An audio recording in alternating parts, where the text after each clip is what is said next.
deploying my drop pod, coming from outer space, man.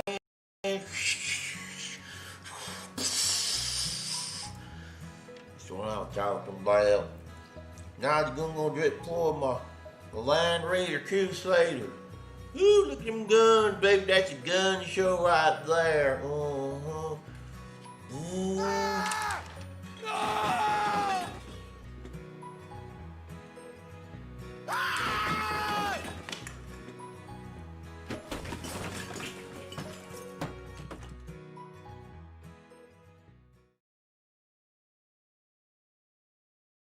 And are live. All right, what is up, beautiful people? With Brother Mythos. I am Freakazoid. This is amazing.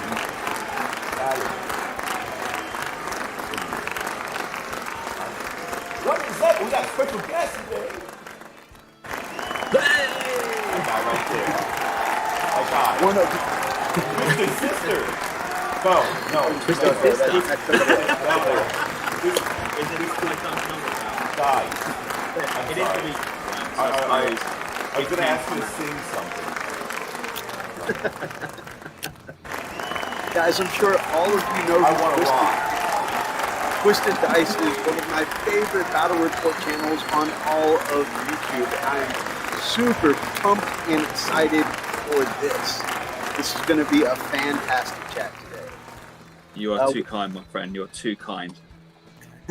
So, before we get started, my brother, why don't you tell us a little bit? I mean, I know everybody here probably already knows you, but why don't you tell us a little bit about yourself and about your channel? So, Twisted Dice, it's probably been going for about 2.5 years now. It consists of myself and Ace, the main people. But since doing the channel has, the members on it has actually grown quite a lot. So we've got some really awesome characters that's joined the actual channel itself. If you have watched any of the battle reports, you've hopefully would come across a few of them.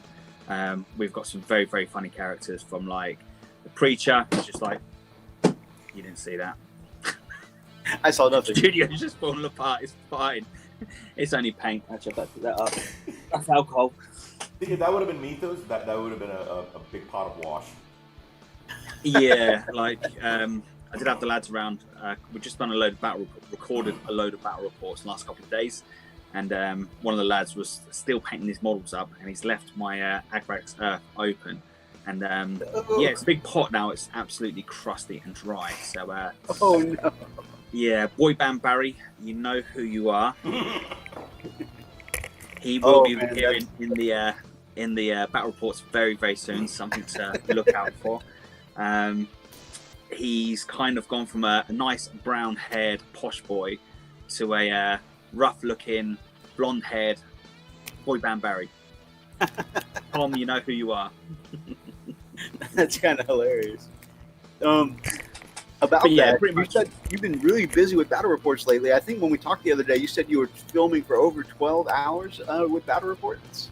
Yeah, I think it's like we've had a couple of guys now come and do battle reports for ourselves, and I think they were always under the illusion that it was always like a battle report takes about 2.5 hours, 3 hours to do, and then I have to shatter their world and say, actually, you might want to get for 8 because you're probably not going to leave until about 5, 6 years.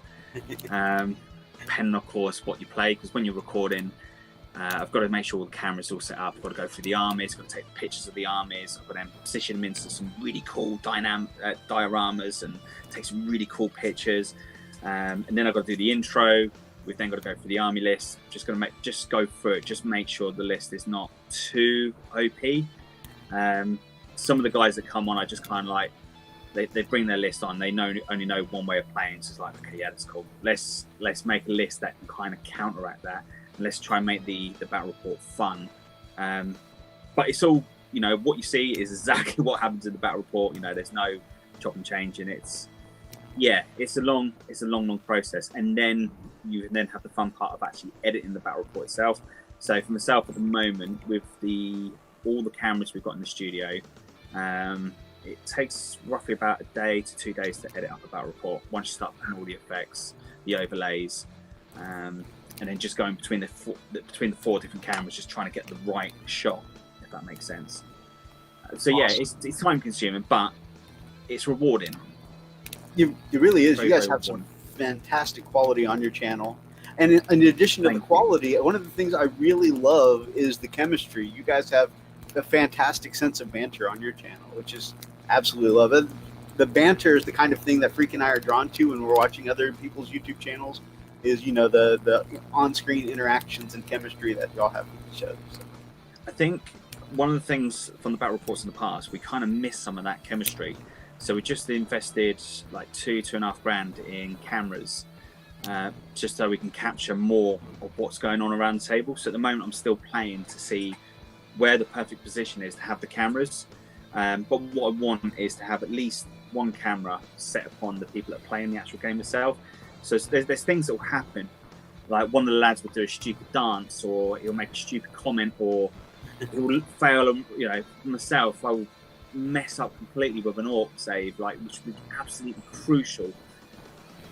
And then that'll be that stupid, like, I can't even say it on live stream, that stupid look that you pull, and we miss it because, like, the camera is normally down on the models, and you miss that, you know, that fun part. So hopefully with these other cameras set up, that we can capture that.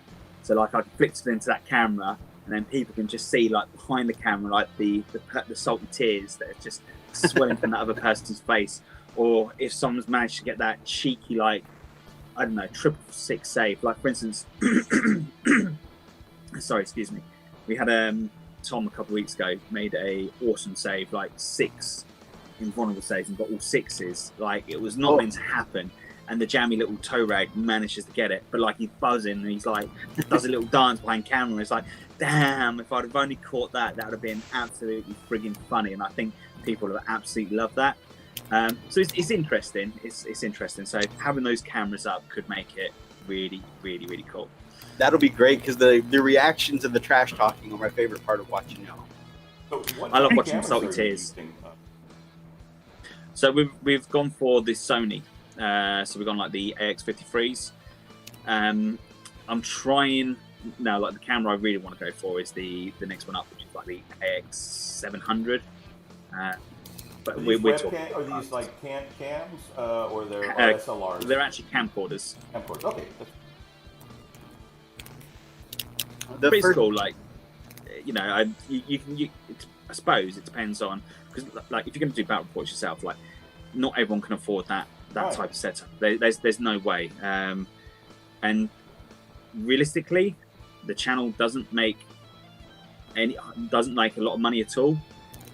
So to go to that extreme to buy the equipment that we've gone for is kind of like, really, if someone would turn around to you and say, actually, do you know what, you're really a bit stupid, because you're not going to make that channel's not going to make you that money back. So I don't even know why in God's earth you're thinking of investing that type of money on cameras and audio. You know, you're getting it's just the views, man. You're getting the views.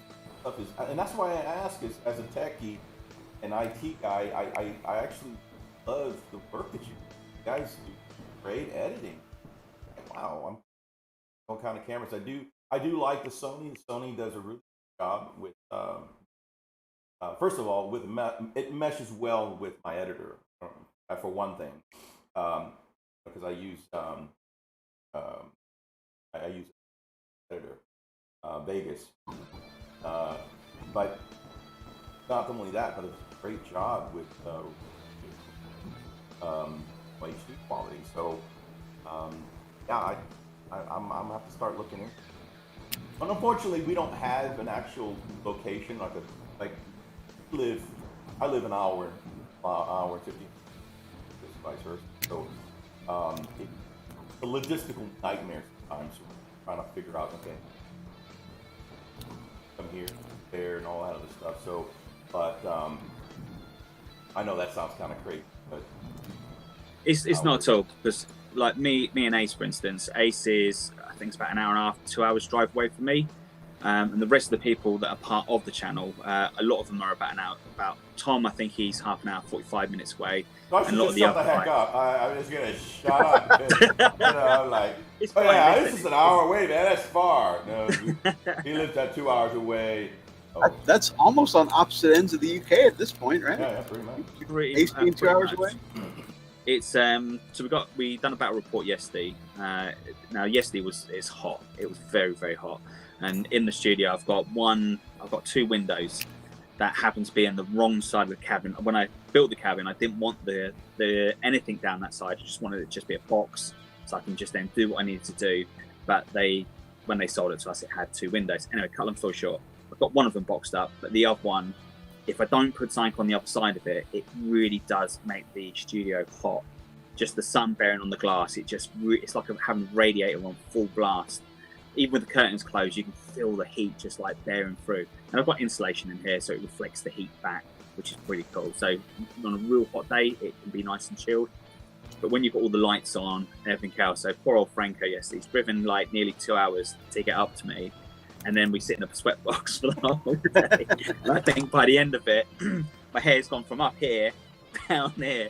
I look like mate out of Spider-Man 3 when he does the old goth style. I gotta say, what's one of the things I'm most jealous of when I'm watching your battle reports is, yes, you have amazingly painted models, amazing terrain, amazing quality of your battle reports. I think the thing that makes me most jealous is you've got some of the best hair on on the battle reports. I'm like, but then you get halfway through, and of course the UK, like you said, UK is not famous for having, AC and stuff like that. And you can definitely tell a little bit. You guys have been filming for several hours in a hot box. Yeah, well, look, the problem is like I can't put air conditioning units or anything like that in the studio, because when we're recording, I'm so focused on trying to get everything perfect at the beginning, the best I possibly can. Like, I just spent 200 quid just on some Boya wireless mics, and it was just to be more cautious of, trying to give the audience the best possible setup I can possibly do. Make sure that the battle report they're watching is the best we can possibly do. So these wireless mics will help, but I'm still playing around with them, if that makes sense. So the first, we've got a series of the Crusade games coming up, where it's just like consists of 1,000 points. We've got 4 players. I think I've drawn the short straw of the thing, but then it's my own stubbornness that I've decided to go for orcs. One of the chaps, John Scrivens, he's gone for the Dark Angels, and of course he's gone with all the new toys. Like, I kid you not, the bikes, the dudes with the melters, the new it's just like, it's absolutely frigging bonkers. But it's the first game we've got. There's a lot of banter going on. It's fun, it's quick.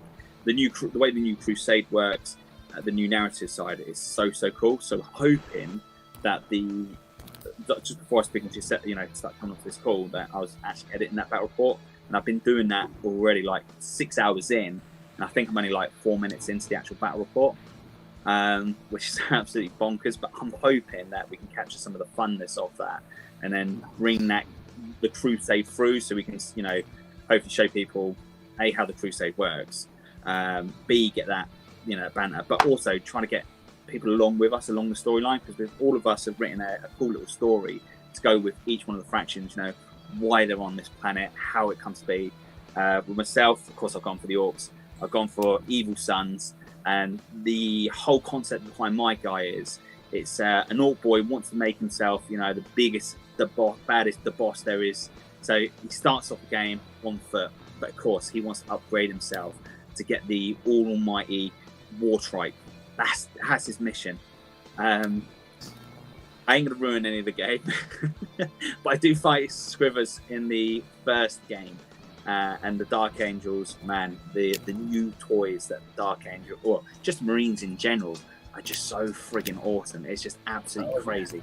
If you haven't read any of this stuff now, look, I know you've got some bikes done up for the White Scars, and yes, you're not going to be disappointed in them at all, because I think, what I've been reading, like White Scars and Space Wolves, those bikes are going to be absolutely friggin' awesome. Like, they are so good. They're really, really good.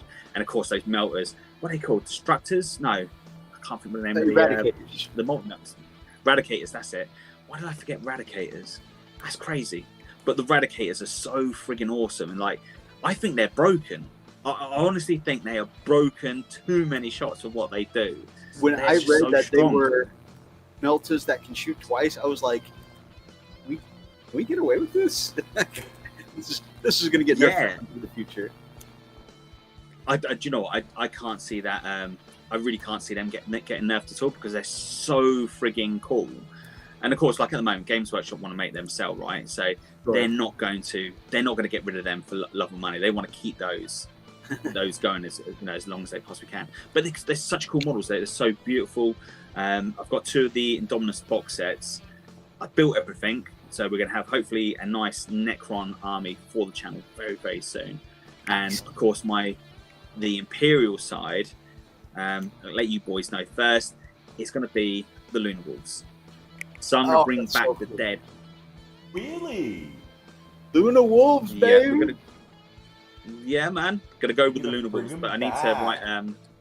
back to their I want to do that whole storyline. Damn right. I want to do a storyline like, how do the Lunar Wolves get back from the heresy from 30k to 40k, still under the heraldry of the Lunar Wolf, still in the white? How does the storyline go? And I was kind of thinking, well, I suppose in some ways with warp travel, you know how warp travel is unreliable, and like so often you read the stories that, you know, the warp travel is so unpredictable. Ships go off into the void, they disappear, and they never come back. Like 1 out of 10 ships just vanish. So like my mindset was behind that, and it's like, okay, yeah, that's cool. So Cruel has been out. He's made all the chapters now, hasn't he? It's like with the Primaris, every single chapter, including the World Eaters, including the Emperor's Children, he's made them all. Gilliman doesn't want to let him loose on all those. So I thought, how cool would it be that a Lunar Wolf ship comes out of reality, crawls on a planet, he's battling out, he's like on his last legs, he's getting about to get beaten. The Lunar Wolves from the old days come down on this planet, like they don't know what year it is. As far as they're concerned, it's still the 30k, still in the 30k millennium, and you've got Horus is still battling out, with the Emperor against the Green Horde, and like they hit this planet fall, they see Cruel, they're like, oh, okay, he's Mechanicum, they go help him out, type thing, and then obviously he then breaks the news like, hey, look, you are actually the bad guys, and like try to sweeten the deal, and yeah, I've got to try to figure that all out. How Black Library. This is going to be. Yeah, I don't think I've got that type of talent. This sounds like a very, very. I would read this book. I got to say, I'm a big fan of Loken and Cruz, and I'm just super excited for all the scene in the very first book where Loken is kneeling down and giving his oath of moment in front.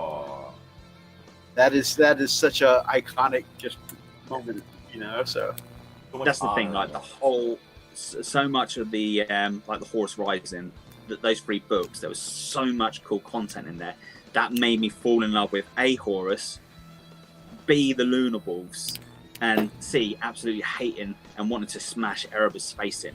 Right. Absolutely. I don't know why. I don't know why at all. I want to paint the Horus model, but instead of the Chaos Horse, I want to go back and paint it in the white and gold from the first book, and replace the mace with his golden sword he had. That would be a wise choice. Before he goes to the Sons of Horus, I think that would be the best choice because it is such a beautiful model. I don't know how you would get around with Horus returning, though. Saying that, Fabius Bile does clone every single Primarch. It's true. And fluff-wise, there are 2 Fulgrims. So, spoiler alert, sorry. There are 2 Fulgrims actually in the 40k Millennium. You've got one at the moment. You've got the Necron dude, the Keeper. I'm trying to think of his name. Ooh, that's going to bug me. So you got one of the Necron dudes that pretty much helps Fabius out. And Fabius was meant to give a clone of him to this Necron dude. But instead, Fabius kind of changes the deal and gives a handful of Emperor's Children along with a Fulgrim, which is untainted by the warp, may I say. So he's not gone to the whole snaky side or anything like that at all. So he's still that prim, proper, beautiful looking, white-haired, awesome Emperor's Children Primarch that everyone used to love. And now the Necrons dude has got him. That breaks my heart. How cool would that be if they brought that into the fluff? Exactly. Like, that would be freaking awesome, right? If they brought the a massive great warp storm occurs, and you got Fulgrim, like the old Fulgrim comes through the warp, and he's like battling out against the Imperium. Necrons now obviously reappear. They start battling out, and by sort of freak pure chance that this. Aaron, I don't see pen and paper. Why aren't you ready? Yeah, I've got an active imagination. I don't know if you noticed that. No. There's no such thing. Where's the pen? Where's your paper? I don't see you writing anything down. I want to read this. Dude, that would be cool, I've never heard of that. I have never heard of somebody, or just the thought of seeing original turning in honor, that glory. Dude, I'm serious. I'm actually getting tinky about those moments. And I love what Goldfish of Justice said. Loken's oath of moment needs to be a diorama. I wholeheartedly agree with that. I mean, the first those 3 books are just flat out the classiest, most awe-inspiring novels that I have ever read. And I'll be honest with you, I would love to see, and you've just created a perfect narrative to get them back. So to bring them back from their former glory to, like, all right, here we are. What the hell's going on here? You know? I suppose there's one thing is you've got I haven't read anywhere what's happened with Loken, because obviously he turns down the Grey Knights. He doesn't join the Grey Knights. He's kind of like, you know, he's kind of got like his morals, I suppose, and he gets on his little high horse and like, yeah, I'm not doing that. As Garrow goes off. Well, he's joined a lot. He's been asked to join all these other. He's joined the joined groups, and he's got burnt. He got burnt out of them. So, you know, in a sense, it's almost like for him, it's like, I've already been in these. I've already joined. So like, I'm not doing it. It's just really interesting, you know. He kind of like, no, this is for the Emperor, nothing but the Emperor. So help me God. Amazing. I love the stoicism. He reminds me a little bit of Dorn in that way. But how cool would it be if you kind of pulled him back? Like, let's say, because it'd be interesting to see where Games Workshop go with him on, you know, what happened to his fate, or whether he's, you know, cause there's not actually many loyal Space Marines that are still around from the 30k to the 40k. What you've got Dante. Is Dante one of them? I think he is. I'm not well enough versed in my Blood Angels lore. I think he's Bjorn. I think he's the only one that is probably, you know, back on the day. I don't even think Bjorn. That's interesting. Yeah, Bjorn is the Dreadnought, but he's from that time. Yeah, but like being in the Dreadnought, that don't really count, really, does it? That's kind of like cheating death. Hey. Did I get a little nibble there? Let's check in with this. A bite and a half. Let's check in with this awesome chat. And Freak, do you mind pulling up our guest's channel so we can do our, you know, I mean, we're like deep into our guest spotlight at the moment, but I would love to refer people over. Of course, everyone I'm sure here is probably following Twisted Dice, but let's take a look at them, and I'm going to catch up on this chat. First of all, we have Wybird that says, hello, everybody, and hola, Freak. It was probably just an awful hola. But, you know. Is this a U.S. invasion? Did they finally come back for revenge after what King George did? Wow. Yes. Katu Lee says, hello, lads. Good to see you. Hobby time with Heinrich says, woo! The Imperial Fist bike was awesome, by the way, says Dave. Wybird says, how quickly can we derail today? You know, actually, I want to say, like, the guest has done a very good job of leading us and keeping us on track. So. Good thing this happened.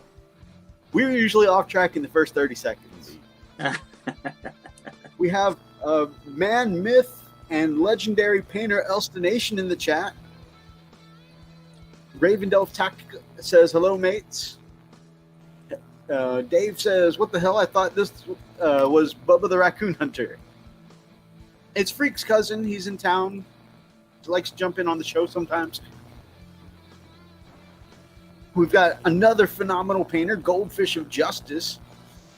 And this guy's a serious quality painter, guys. I know we've referred you over to his Twitch stream a lot, but just the level of detail and quality work Goldfish of Justice does is just like, I mean, stunning. Absolutely stunning. Fists is echoey. I'm sure you probably saw that earlier. I don't know if you're still. These are comments from early in the show. Goldfish of Justice, are you going to do any painted tutorials on YouTube?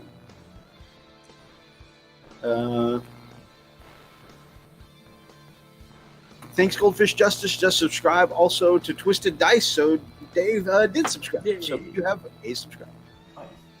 Thank you very much. Much appreciated. Al says, "Hi all, first time on the live chat." Al Woods, good to see you, my man. Al Woods, Modeling Mayhem, actually has a good little flow to it. El Frosto, I don't know. Is it Y El Fisto? My Spanish, not El Frosto E El Fisto. E. Okay. Yeah, see, my Spanish, not very good. We've got the Inquisitor Zane. Good to see you, man. Look at this thing. You guys need to watch Twisted Dice's Plea to Save a Grot. Actually, when we went over the channel spotlight here in a second, that is one of my favorite videos. I cracked up so hard. We've got Wolfwraith, another phenomenal Twitch painter. Oh, guys, the Twitch scene has showed up in force between Goldfish and Wolfwraith. We've got just some of the best hobby content from Twitch here. Rivets and Daka, who tagged us in the I Am a Wargamer challenge. Good to see you. We've got Baza from Underdog Painting. Good afternoon, Baza. CM Wargames. Hey, Darren is on. He's a great one. He is a great one.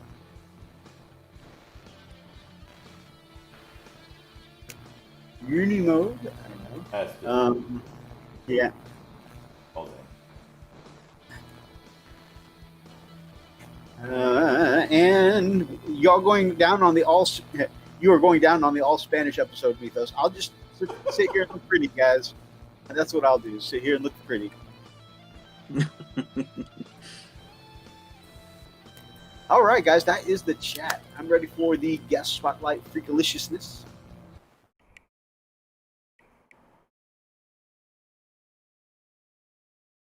So, orc tactics. Oh man, when we start talking about some of the 9th edition play, I definitely want to talk about the orc tactics because, as many of our chat knows, this is my first foray into orcs. In fact, Freak and I have a 500-point game today, and it's going to be my first ever orcs game, guys. It is not an optimized 500-point list. It is literally what I've painted so far. Orcs are good. Orcs is a good life choice. It's a strong life choice. Good. Once you go orc, you never go back. I'm going to go ahead and ask. I was going to wait until the 9th edition spotlight, but I can't. So I've watched a handful of battle reports, probably about a half dozen so far. And I'm told there are victories out there. But in watching a half dozen, I think I've seen the orcs win one, and that was kind of sneaking the victory at the end. Like the orcs seem to be getting their tails kicked by more than 50 points in most of the battle reports I'm seeing. Do you think that's just people learning the new edition, or do you think that that's kind of a place they're going to be in it for a little while? Welcome I think at the moment it's kind of like Twisted getting Dice. used I'm to Darren. how orcs play. I think that's the crucial part about it. At the moment, I'm trying to play. So at the moment, I haven't got my competitive head on. At the moment, I want to put units that you don't necessarily see on YouTube, or most battle reports I watch, people tend to go with what was hot in 8th, or like the strong units. So what I'm kind of looking for at the moment is trying to play with units that are not so necessarily going to be competitive, but something different, and just to see how they play. Because that smaller board type makes a massive, great difference for the orcs. I think the last time I played orcs, I didn't even have to use the jump, and that's bonkers. Like normally, the jump would be like the first thing you do. Like, yep, there you go, let's just shove 30 orc boys down your throat. You know, let's get them up the table as quick as we possibly can, and not to use the jump.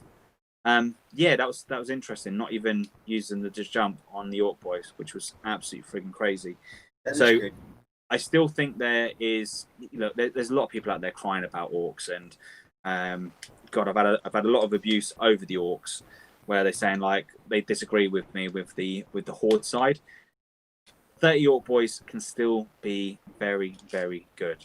Yes, okay, look, it's going to be a little bit more trickier in regards to unit coherency. So if you're a player that likes to conga line your orcs across the board, you can't do that anymore. Like that's gone.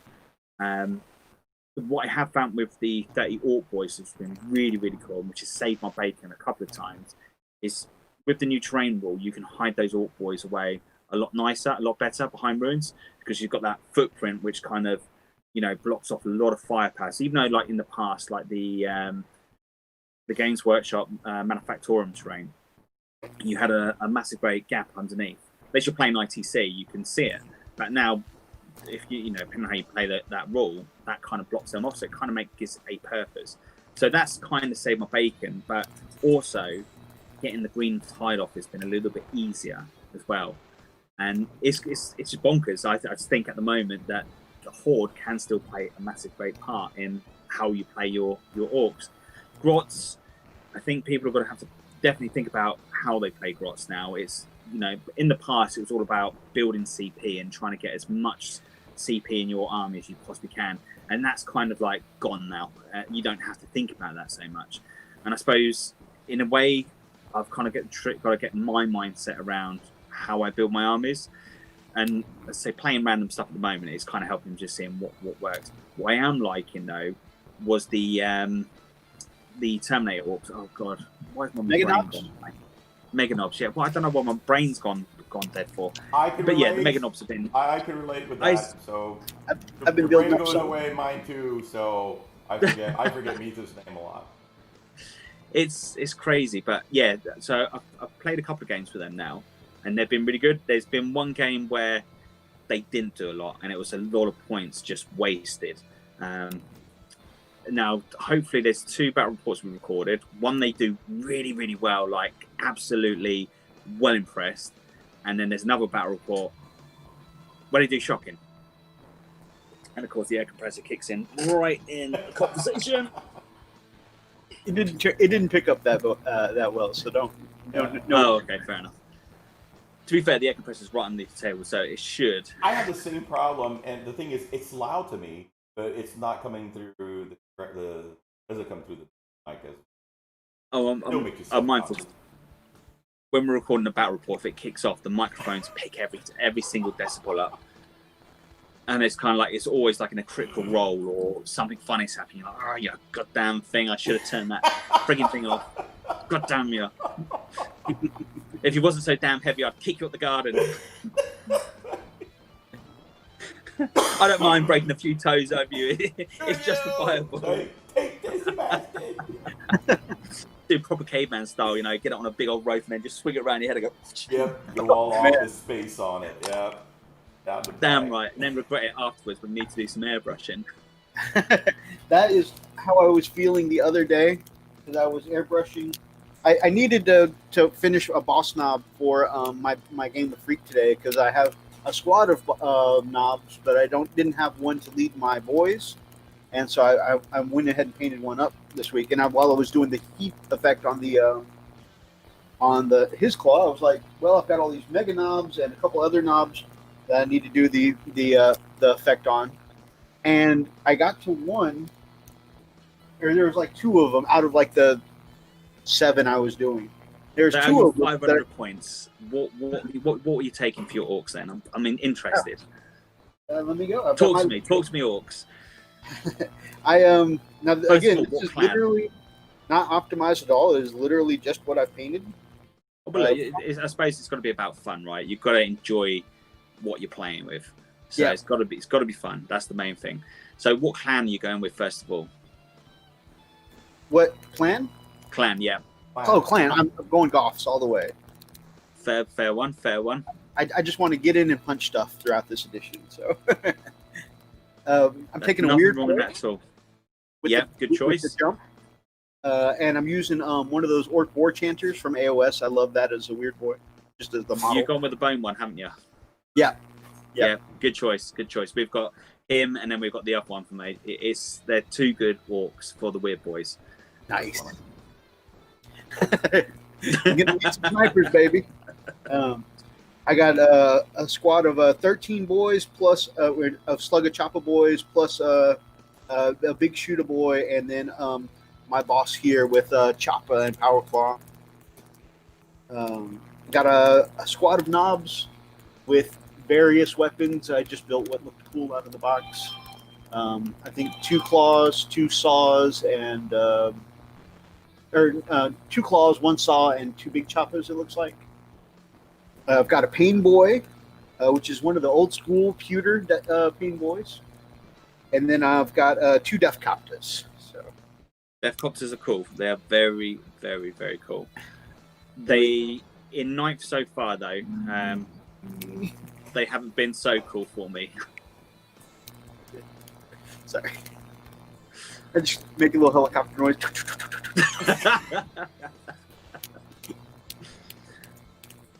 You just got to do it all the way through, and before you do the charge, you got to make sure you scream out as loud as you possibly can. Wow!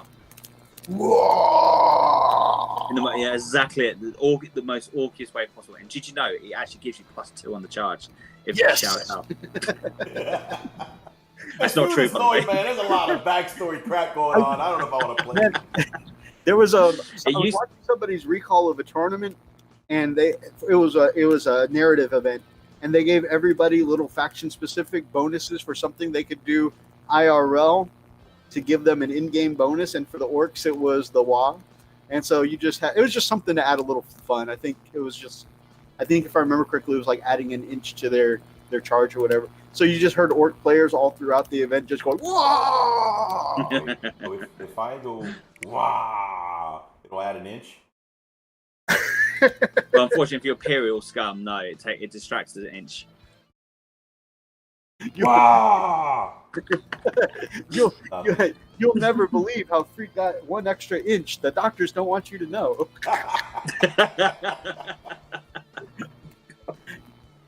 Oh man! Sorry. So that's derails. I'm sorry.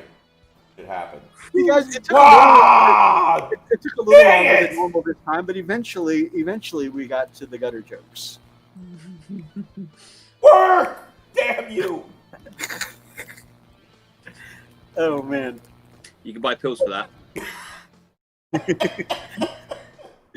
Freak, could you go back to his channel for a second and take a look at the Save the Grots video? I want people to go click on that video after this after this live chat. I want them to go see it because it is hilarious and very fitting. So, a little background for those of you who don't know, Grots have been the cheapest troop choice for a long time, and now they are almost the same price as Orc Boy. So a lot of people are just furious, and they're like, "I'm never taking Grots again." And I think we're almost at like army burning kind of rage some of the gamers have over how expensive Grots have gotten. And so Darren here has decided to appeal to the YouTube community with a very, very topical Save a Grot video. So I just wanted to show them that in the list, and I want everyone to go check that video out as soon as our stream is over because it is hilarious. For many of years, we've got the bunker in the chat. Have been the what backbone. Up, my brother? We've got the pale orc. Oh man! So we just started talking about orcs a few seconds ago. And we're drawing in some orc players. Speaking of orc players, CM Wargame says my take on an orc list will probably be drop a Mech Boy workshop once they FAQ that. That'll be cool. look at this! Look at this super serious face. Appeal to Save Grots. Look, bro. I mean, it's like, dude. All right. It is perfect. The you whole won't believe how many times I pissed myself laughter doing it. I kept wondering that while I was watching. I was For like, many how of years, did he get through through this whole eighth, thing with the Grots have been the backbone, the fighting force of many orc armies. Memers,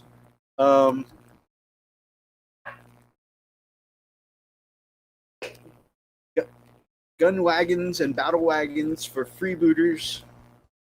It's the law. You must make that noise while playing Death Copters.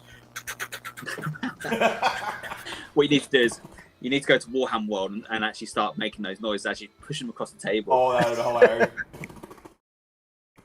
What the hell are you doing? Shut up. Wow.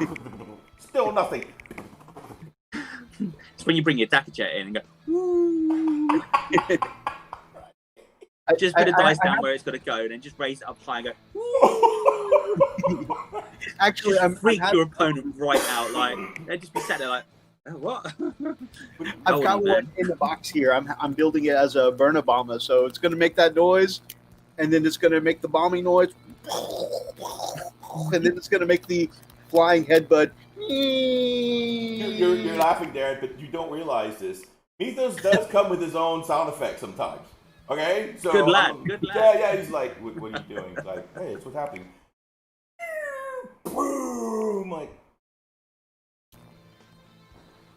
see, I think that type of stuff's funny on YouTube. I love it. Bubba does it all the time. I was about to say, the thing where he stops being amused is that the camera doesn't have to be on for me to do that. Oh, man. The coolest thing I've seen recently was the all mobile, mostly new buggy list that won a tournament recently. Thoughts, guys?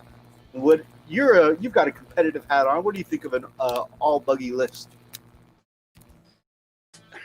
I'm going to be honest. I've never played an all buggy list, only because I don't actually own an all buggy list yet.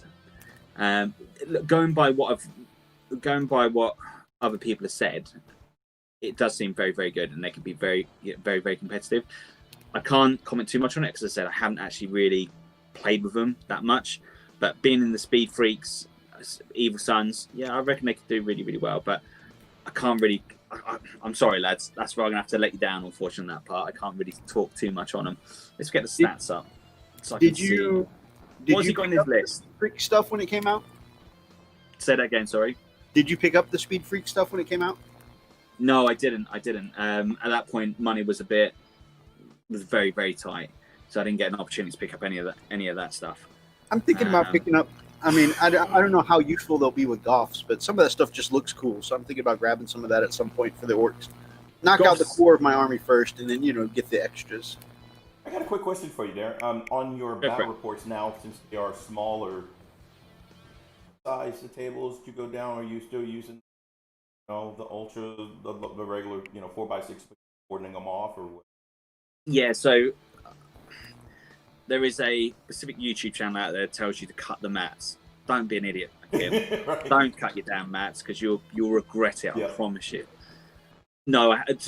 What I've done is the table itself is custom built. That table, it's been like a PC that you upgrade. Like when a new graphics card come out, you just slap something on it. And like a true orc player, I've slapped so much stuff on that table. It's like gone from. It was originally designed for my loft room to fit underneath, because in my loft room it kind of goes up like that, and so it was designed to fit underneath, so you could just kind of get it in there and get a full game going on. The only problem is in the loft room you sweat buckets. But then that table, just over the years, it's just I've slapped extra bits on it, upped it. No, is the answer to that. I'm not going to cut my mats down. All I've done is magnetize. I've measured out all the areas and I've put magnets in there. And with a bit of string, I just slip the magnets onto the string and they just click into place. So when we change the mats over, I can just pull the string off and then put the string back. So it's then always marked out exactly, where those boundaries are. But it does help the drop-down camera massively now. So having that shorter, the smaller table does actually mean I can capture more on the drop-down camera, because that's always been the biggest problem, is not having one of the biggest problems in the studio is I don't have enough height to have the camera any higher up. Ideally, I'd want to go up another foot higher up so I can capture more of the battlefield. I suppose the only other thing I can do would be to cut the legs off or cut down the legs on my table. But I'm very reluctant. Lowering it, yeah. What do you do? Are you using tripods, or are you actually hanging them from No, see, the problem with the cranes, they're just no. Have you ever seen the what are they called? The studio, not the studio, the overhead projectors. Oh yes. Yeah. So what I've done, I've got 3 of the arms that do the overhead projectors. So they've got some weight, they can take some serious weight on them, and they've got the right type of screw that will screw the camera underneath, and they're just positioned up at the moment in 3 different positions. But as I said, at the moment, I'm not too sure if I'm still happy with where the cameras are. Because the other thing is I've got to be mindful what the cameras pick up. I don't want the side of the studio I'm talking to you at the moment in a battle report. I don't really want that in the shot. For me, it kind of takes away from what the game is. It then goes from like a serious type fun battle report to then a distraction in the background, and of course then I have to be tidy. Right. The reason why I'm asking is because I've got the room, because this is why I've had this room built out, is specifically for that, because the room itself, it'll hold an entire dining room, but it was just waste space, or they did, and I got kicked out of one of my actually bedrooms at our granddaughter's. But I'm looking to possibly actually cut down. So we have a table, but I'm going to the borders of the edges and probably cut it down myself so I can do a quick fit, and I'm going to put some legs on it. So we can actually. Sure. I'm trying to get some ideas because I want to start having our backgrounds. We're going to have our demo today just to see. I got to get used to the rules and all that. I got to get really into it. Then I really would like to start recording our bat reps here, and get. I love your lighting, by the way. Your lighting is freaking. You really did a great job with your production work. I am a huge admiration of your work.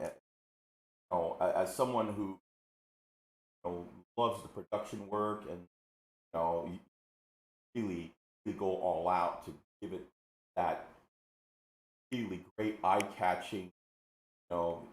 Honestly, I love the blue lights that you bring up. The other lights. Oh my God, the lights are in your table, on your battle report table. That's so cool. It really adds some dramatic lighting to your battles. Now I have some great ideas. Are those the strips that you use?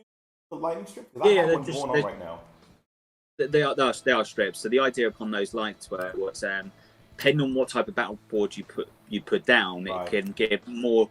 It can give a little bit extra dynamic to the actual battlefield itself. So, like if you're going to play on a desert type map, you can change the lights to yellow, right. Or to a white. If you're doing a city map, you can drop into a blue. If you're doing a night fight, I've got lighting up top. I can check. I've got so many different color lights all over the studio, so I can then.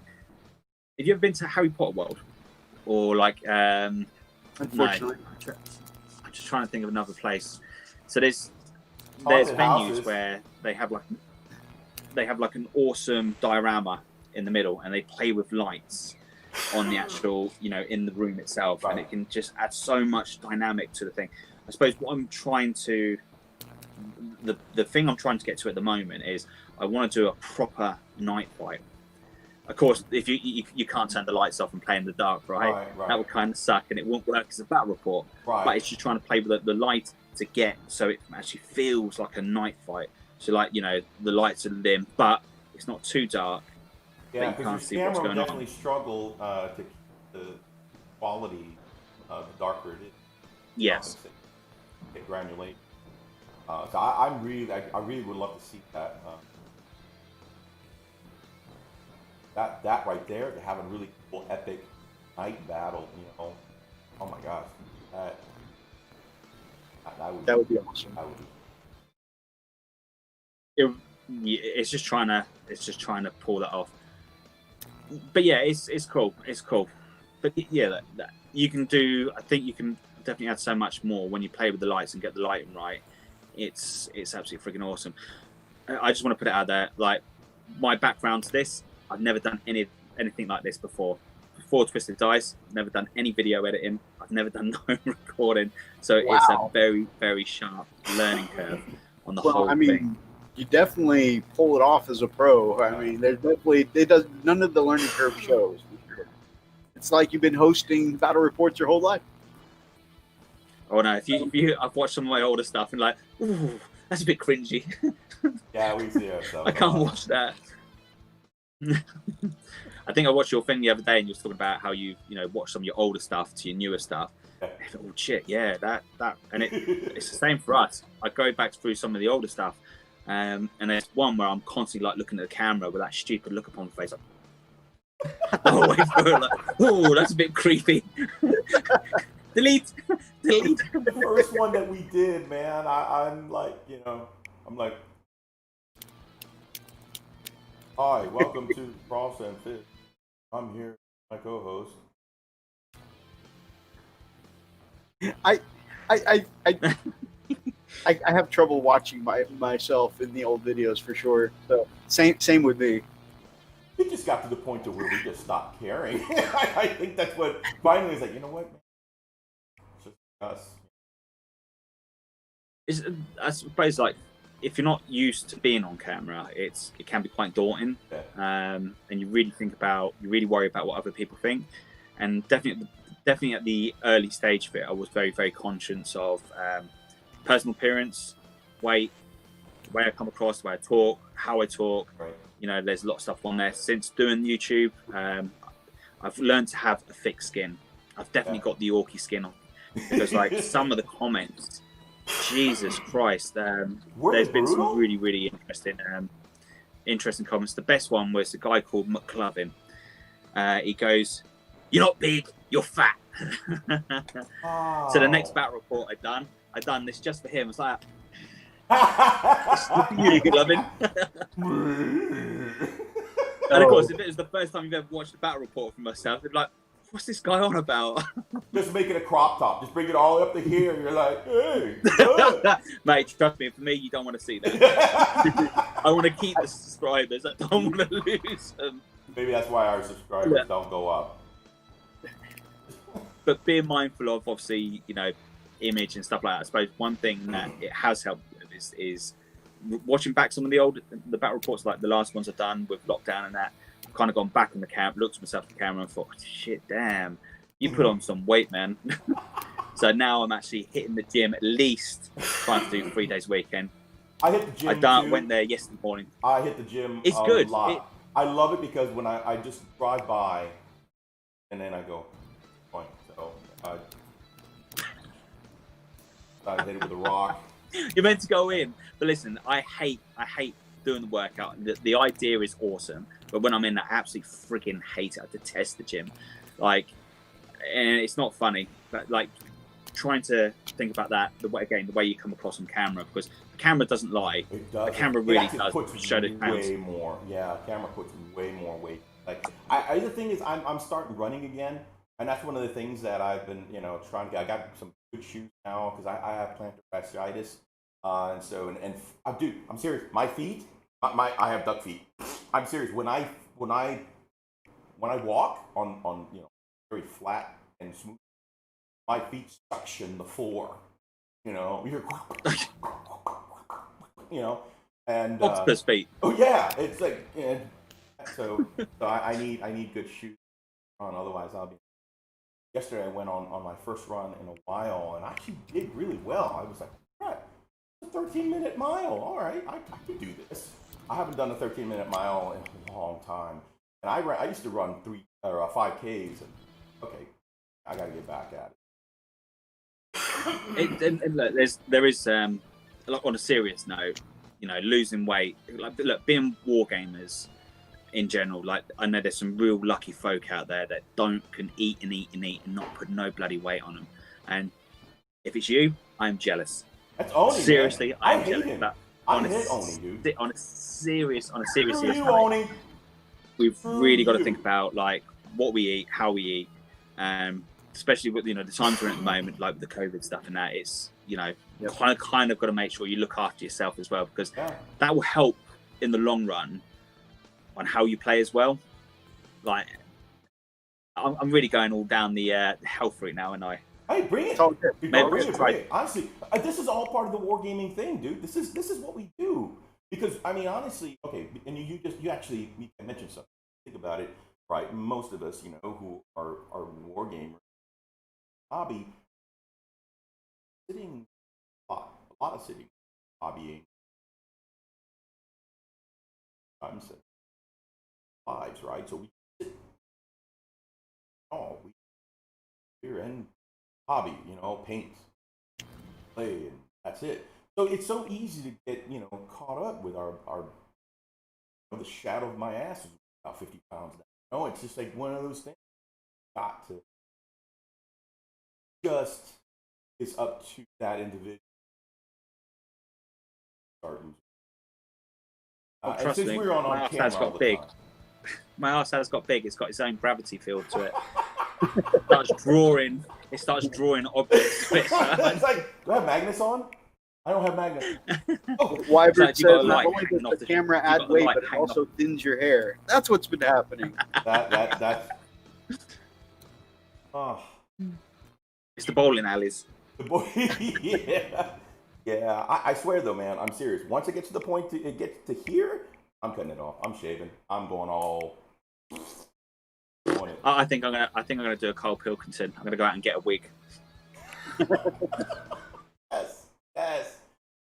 You ain't even gonna know. I'm gonna have the perfect comb over. Man, he's got sexy hair. Wait a minute. CM War Games got Till his the wind blows the other way and blows off. Heinrich Botha says KFC makes great hobby gear, perfect bits containers, and the spoons make good for kit batch plastic. I love Kentucky Fried Chicken. Yeah, that's what they're talking about. The little containers you get great bits containers. Yeah, look, okay. That's my downfall. That is, Yeah. I ain't gonna lie, right? KFC, like my mouth's watering now. However, I've been really good. I've come from the dark side of eating meat. I've gone to the veggie side. Oh. And it hurts. Trust me, it hurts. Like when you're around your friend's house and they're enjoying a nice succulent burger and you're like, oh, I remember how that actually tastes. I've actually reduced a lot of the protein as well. I've not for a couple of reasons, health wise. My liver is about the size of Texas, so I'm trying to get that. I was diagnosed with fatty liver, a non-alcoholic. No, non-alcoholic fatty. And so I had to cut back on a lot of protein. I definitely eat more fish, fatty acids, a lot of salmon, a lot of whitefish, and if it is chicken, it's going to be breast. I have to cut back a lot. I don't. One of those things. I'm always water. And trying to cut back. That's one. It's tough, man. Sugars are in everything. I drastically reduced my meat for about a year, but then I came down with the diabetes, and they said, "Well, you got to cut out all your sugars and carbs." And I'm like, "Okay, I'm not doing all three." So I went full back in with the meat, but the sugars and carbs are definitely hard enough at the moment. Yeah, I'll go with you on that because, I don't even know where we've gone with this conversation. Oh yeah, all wargaming, baby, all wargaming. People are going to be logging on to this going, it's looking sexy while doing battle reports. I'm not sure what these guys are talking about. I thought we were talking about orcs, and now we're talking about not eating meat. Hey, orcs have to look sexy too. What's going on here? I don't know. Orcs are vegetarian, right? Have you seen a fat orc? Hi, man. They're usually buff, bro. I mean, they're made of mushroom, right? Mushroom. They're mushroom. They're a fungi. Portobellos. I love some mushrooms. All right, so DePale Orc says in that tournament list was a War Trike, 6 scrap jets, a jump dragsta, a custom blasta, boom Daka wagon, 2 bone breakers, 10 war bikers, and a burn bomber. Now I think the max you can get in a 9th edition list is 6 flyers, so that must be an 8th edition list. But yes, I mean, sounds cool. I wonder how well that worked because obviously a tournament winner. They must have done well, but it just seems like if you got 7 planes in the air, that it just doesn't leave you a lot to capture objectives. What are your No, thoughts? so then you're going to be really reliant upon what's down on the actual ground itself. So, but look, what you could do, you could play with those planes quite well and actually start blocking off a lot of. And this is what people tend to forget. It's like, yes, the planes you ignore in regards to charging through stuff, but they can still play a massive great part on the tabletop where you can actually stop things being charged against. So, for instance, let's say for argument's sake they're playing the Gene Stealer cult, or they're playing Blood Angels, where combat is a big thing. If they come across the board, if you're smart with those planes, you can position those planes right up against your guys so they can't get charged. And then your turn, you fly those planes off, then all of a sudden your whatever's left can then just go in and just then do that charge, which is that's bonkers. Oh yeah, okay. I've seen people block off knights that way too, because they. I don't think knights can be blocked off like that anymore. I think they can. I think it was just like they butted it up against a piece of terrain, so they couldn't. Instead of trying to move through, they couldn't get all the way through without hitting the terrain. Yeah, which is a bit. But look, if you're in the tournament, you've got to do everything you possibly can to win the battle. Oh, right? Sure. If if you're going to do a friendly game, there's no cheesiness when money's on the line. No, that's it. Be interesting to see who came second in that tournament,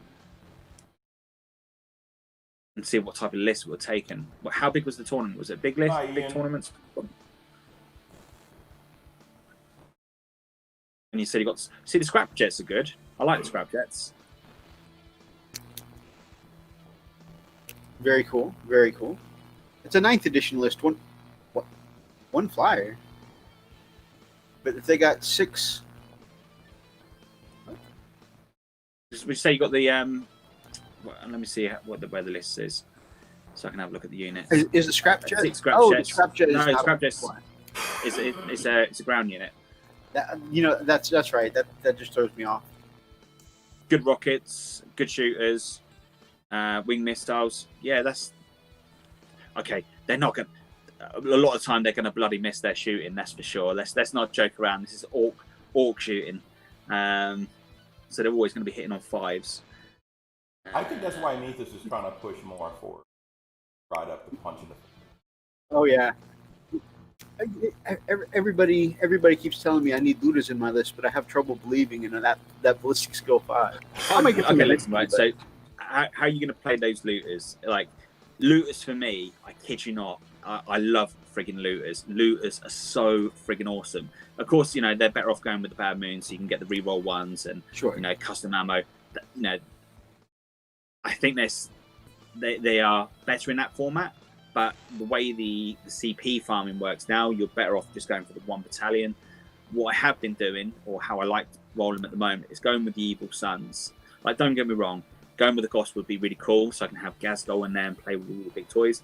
But the problem you have with the Goths, yes, they're fantastic getting into combat. Like, once they're in combat, they're brilliant. However, downsides you have is missing out on that +1 to move, +1 to charge, +1 to advance is massive. Right. Like, it's because how you got to think of it. Like, your orc boys are moving 5 inches. If you can get those any extra inch into your movement will outweigh the amount of attacks you're getting in there, because that extra couple of inches could make the massive great difference, or whether or not your orc boys actually get into combat. And what I find with the Goths is, yes, they can kick ass for the Lord in combat with the exploding 6s, but you've got to get them into combat. That's true. And I think that going with a horde of orcs, that's not, for me, that's not justifiable. I can't justify the exploding 6s over the extra movement. The extra movement is more important for me for a horde army. Although I've already got 500 points painted in black and gray, so I think I'm committed. Well, not necessarily. Listen, my orcs are a custom chapter, so my orcs are blue, yellow, and red. It's true. It's true. Like, they're confused puppies. They're not sure. Yeah, we're following this orc boss today. He's the biggest, the baddest boss. They're not confused. They're like, we're just changing this to yellow. It's fast. What's yellow? Just remember, just put a red stripe on it, right? Paint it red. It gets and it moves faster. Now we know the secrets. There you go. You see, just draw some red lines on it. You're fine, man. No one will say now. I was asking, what should I, draw on my Outrider that I was working on, and Oni said, yeah, you lame, so you go fast. But the red thing actually works in Orc lore. They believe red is the fastest color, so that's why the Evil Sons paint red on everything, because it makes you go fast. If I was yourself, I would go Evil Sons. Just go down that route. Just go Evil Sons, because forget about the exploding sixes in combat. Like, you're going to have so many attacks in combat anyway. You don't need those exploding sixes.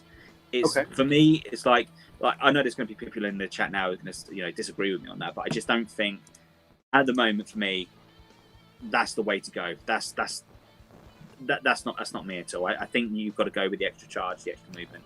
That's much more important for myself. And then, as I say, the looters, try them out, because what you do, you spend a couple of CP, you go for the more Daka, so then you're exploding 5s and 6s opposed to exploding 6s. That's where it really comes down to. Hopefully you roll big. You roll a 5 and 6, so you get 3 shots apiece. Granted, it's average. You're going to get 2 shots apiece. But if you've got 15 dudes there, that's 30 shots coming out. And if you can get the big old 45, happy days. Look, I know there's a lot of people who say about putting the spanner in there, like dropping the looter for that.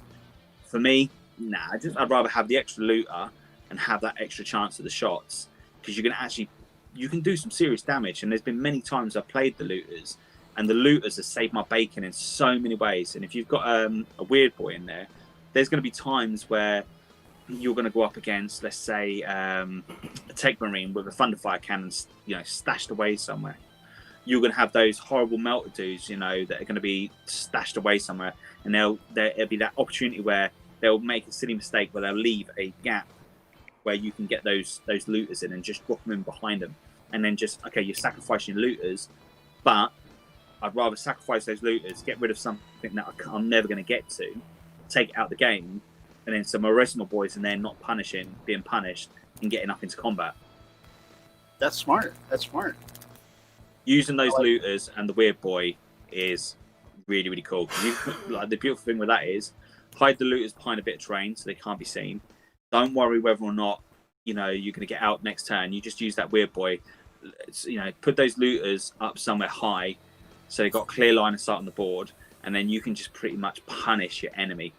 Really point out and go, ha, I see you, and then just give them that gotcha moment. Looters are cool.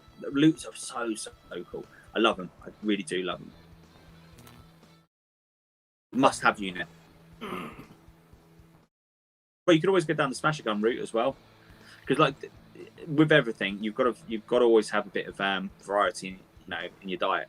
And if you're just going to go with full combat, I think you're missing a trick. I think you need some form of shooting in there as well. So even going in there with the smasher guns could always be they're a lot cheaper. They can do really well for you as well. Depending on what takes your fancy. Right on. I have purchased one smasher gun. Should be getting it at some point. I know you got to roll them in multiples to really get the effect, but it's a start to the shooting aspect of my army. Yes. See how if this is going to be your first game, I think it doesn't really matter what you take. It's just having a little feel and how the orcs play, right? Right. And I suppose being like in your Space Wolves, you're used to getting into combat. Yeah. Space Wolves, White Scars. I'm just used to hitting stuff. I'm really interested to see, because honestly, I've always time I've seen play, always been. Of course, start doing most of it. It's all been those.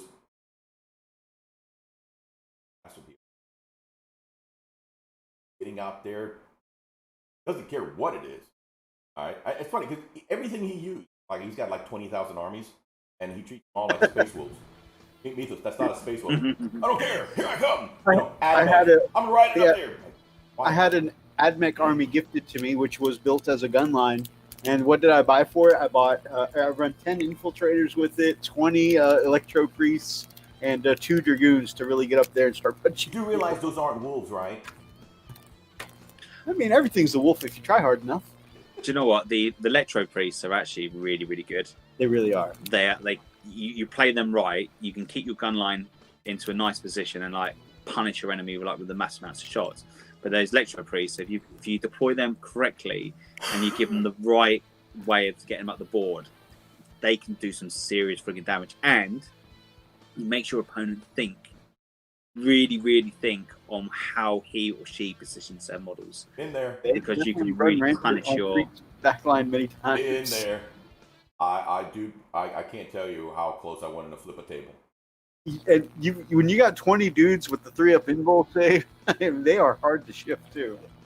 They are very, very, very hard to shift. And yeah, I have never used them myself, but I have come across them. I've fought them so many damn times in so many tournaments, and it's not even it's kind of like yeah. That was the closest to playing Tau for me. I played Tau and I added the melee. Mind you, Tau. I think Tau are going to be good this edition. Tau are good every edition. I was going to say, why is that even a thing? Well, with the smaller board and everything else, like Tau was meant to have got a real ass kicking on it, but they haven't. Chatting to one of my friends, and he sent me a list that I'm not going to share with the internet because it's just too dirty. But he said he's played 9 games. At least he played all the games he's played so far with them. He's either tabled his opponent turn 2, turn 1, turn 2, and it's just like, did you even have fun? Yeah, it was awesome. I loved it. He goes, all right, did your opponent have fun? But yeah. What part? Going to the bar? Yeah, exactly. What part? When he started crying and sobbing uncontrollably, or when he started smashing all his miniatures in front of everyone? Which part was that fun for him? For tournament play, if you're going to go win tournaments, sure, Tau is going to be the way. But for me, Tau's not my play style. It's like I've done the Scotch Takeover in when was that? No, February time. Can't even remember now the dates. Anyway, I used Tau. I was told that I only know how to play one play style. I don't know how to play a shooting army. So I took up the challenge. I took someone else's Tau list, and I proved to him that Tau is so friggin' easy to play. You don't have to think about it. No, you do. You don't talking about. All right, no worries. Give me a Tau. Let's give it a go, and we'll see how it goes. And Tau was so the list I took was so powerful. It wasn't like there was a couple of games that gave me a run for money. Don't worry, Grey Knights really kicked my butt, like proper kicked my butt. But anything else I come up against, there was the Admech gave me a run for my money, but I managed to fight him off. But everything else, it was kind of like point, click, you're dead. Point, click, dead. Point, click, dead. Point, click, dead. And it's kind of like, I wish I bought my orcs now. I think there are two very consistent things on our channel. Two most consistent things on our channel is, number one, I hate the fucking Tau. I really, really, really hate the Tau. The Tau will drive me to drink, I think. The next thing is that, we almost every episode of a live show, we will bitch at some point how there are 2 Chaos Primarchs and there's 1 Loyal Primarch, and they need to even that. Yep. You were talking about if they came out with Loyalist Fulgrim, I would take that. Any Loyal Primarch. Any Loyal Primarch. Anyways, the number one most consistent thing is how much I hate freaking Tau. Nothing leaves me feeling more. I can see the salt being poured in the background. Nothing leaves me feeling more worthless than a Tau game, because I literally spend more time putting my models on the table than it actually takes me to play. Okay, I'm done, guys. I'm done. Is Tau going to be your next army? Is it? Huh? You can make Tau close combat, I hate them too much to ever actually make a list. Although that would be a challenge. I think the closest he's ever touched them there is because he's got a commission, and he's got the ping. And it's not even a commission at this point. It's like eventually. You can buy you can buy that dodgy glue, right? That falls apart. It's called Games Workshop Citadel glue.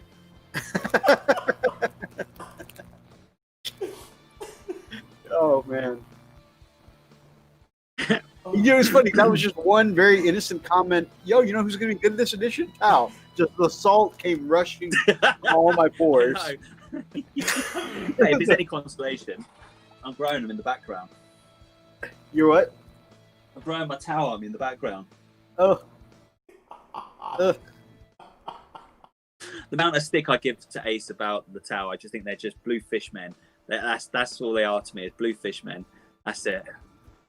And Ace, no offense if you're blue. I'm sorry, but Ace is a tournament winner with his Tau, right? You look, the list that he is the last list that he took to the Scotch Takeover. I ain't gonna joke. That list was the most dirtiest, cheesiest, filthiest, like gut wrenching list that you didn't have to think about it. It was just kind of like, I'm just gonna kick ass for the Lord, and there's nothing you can do about it. You just have to sit, grin, and bear it. And like, again with Tau, it's like, it depends. It really does depend on how you play the Tau, because you can be reckless and you can forget your screens. So like, as much as we joke and we say, you know, Tau are OP and and they are this, they're that. Tau still, you still need to play them in the right way. If you are too aggressive with Tau, you're going to lose. If you break your lines, you are going to lose. The biggest thing with Tau now, I suppose, is going to be the hardest point. Is going to be the fact that in the past it used to be your shield drones would be your screen. With 9th edition, what will make them a little bit trickier is that shield drone would have to be now two lines thick. So it then makes those lines less productive than they were before. So you do have a good chance of, if your opponent doesn't make them pick their targets the way they did, that's going to be interesting. And I think what will be even more interesting is when the next Tau Codex drops and what actually changes. Like, I've heard rumors that when the Space Marine Codex drops, there's going to be some big changes in that. I think we've seen some of the stuff, been on their live streams. I think it's going to be really interesting to see how the Marines play. Because Marines have always been strong, right? Like, sure. Really strong. And I think one of the biggest things I've seen was, I don't know if anyone else knows it, but when they done the screen, they had all the chapters were all in the main Space Marine book. And I think probably what we might see is, instead of having like Blood Angels being in a separate book, they all may be just in the same one, but you just have a supplement. Yeah, how cool would that be, right? It'll be interesting for sure. I mean, even your wolves. It's funny, we talked about this earlier in the year, because they shut down a couple of the different Facebook groups and made them consolidate into one Space Marine Facebook group, right? And they were like, a lot of people were like, yeah, they're all going to go to one codex anyways. And Freak and I kind of scoffed at that, like, that'll never happen. But it definitely seems like that's how they're going to this new one. It's gonna happen. There's no shadow of a doubt about it, and it makes sense. Like, for them, logically, like, if they have to update a core rule on a specific unit, then all they do is, just do that one book, and then it kind of rectifies a lot of stuff. So for them, logically, it makes sense, opposed to having to do like loads, having then doing the Blood Angels, then doing the Space Wolves, and then doing the Marines. Just doing the one book will make it easier for them on the editing side. And that does make sense. Like with the Space Wolves, we were the last to get litanies because our books came after all the other Space Marine chapters, And so I could see that. It does make me feel like a little bit less of a special snowflake, but I'll get over that. But one of the things is that I wonder if exclusions are still going to go in place. Like, if we're on the same book, can my wolves take Centurions now? That would be cool. Can I take what would be really cool is if I could take that flyer that I don't even remember the name of, Storm something or other. The one that lets you drop off a dreadnought. Storm Raven. So cool is taking an Axe and Shield dreadnought or freaking Bjorn, drop it off on your opponent's backline with a flyer. That would be amazing. I think if they'd done that, it would open up their sales would go up massively, because there's going to be Blood Angel players out there, there's going to be Space Wolves players out there that are going to go out and buy those, new models, because they've never had them in their army before. Storm Ravens, do I think they're going to be forever lasting? No, I think, because if you look upon everything that's going Primaris, sure, I think it's only going to be a matter of time before we start seeing Primaris Storm Ravens, because at the moment, you know, if you're running the Primaris army, that Storm Raven actually doesn't do anything for you. You know, it's just an expensive gunboat. It doesn't actually, you know, it doesn't actually do anything for you. You can't put any Primaris stuff in it. So what's the point of having a Storm Raven? That's a brilliant point, Darren. So then they get a final push in sales for these Centurions and Storm Ravens, and then they're like, "Oh, we're gonna Primarisize these. Sorry, guys." But they've done it with the Predator now, right? Yeah, absolutely. The Gladiator tanks, which look awesome, by the way. Oh, they look absolutely stunning. Like really, really stunning. I'm so impressed of like all the new cool toys that's coming out from Games Workshop at the moment have been absolutely stunning. The only thing I don't like, I'm not keen on, was their Rhino, the new Grav Rhino. The Impulsor? No, not the Repulsor. That's like your Land Raider, I suppose.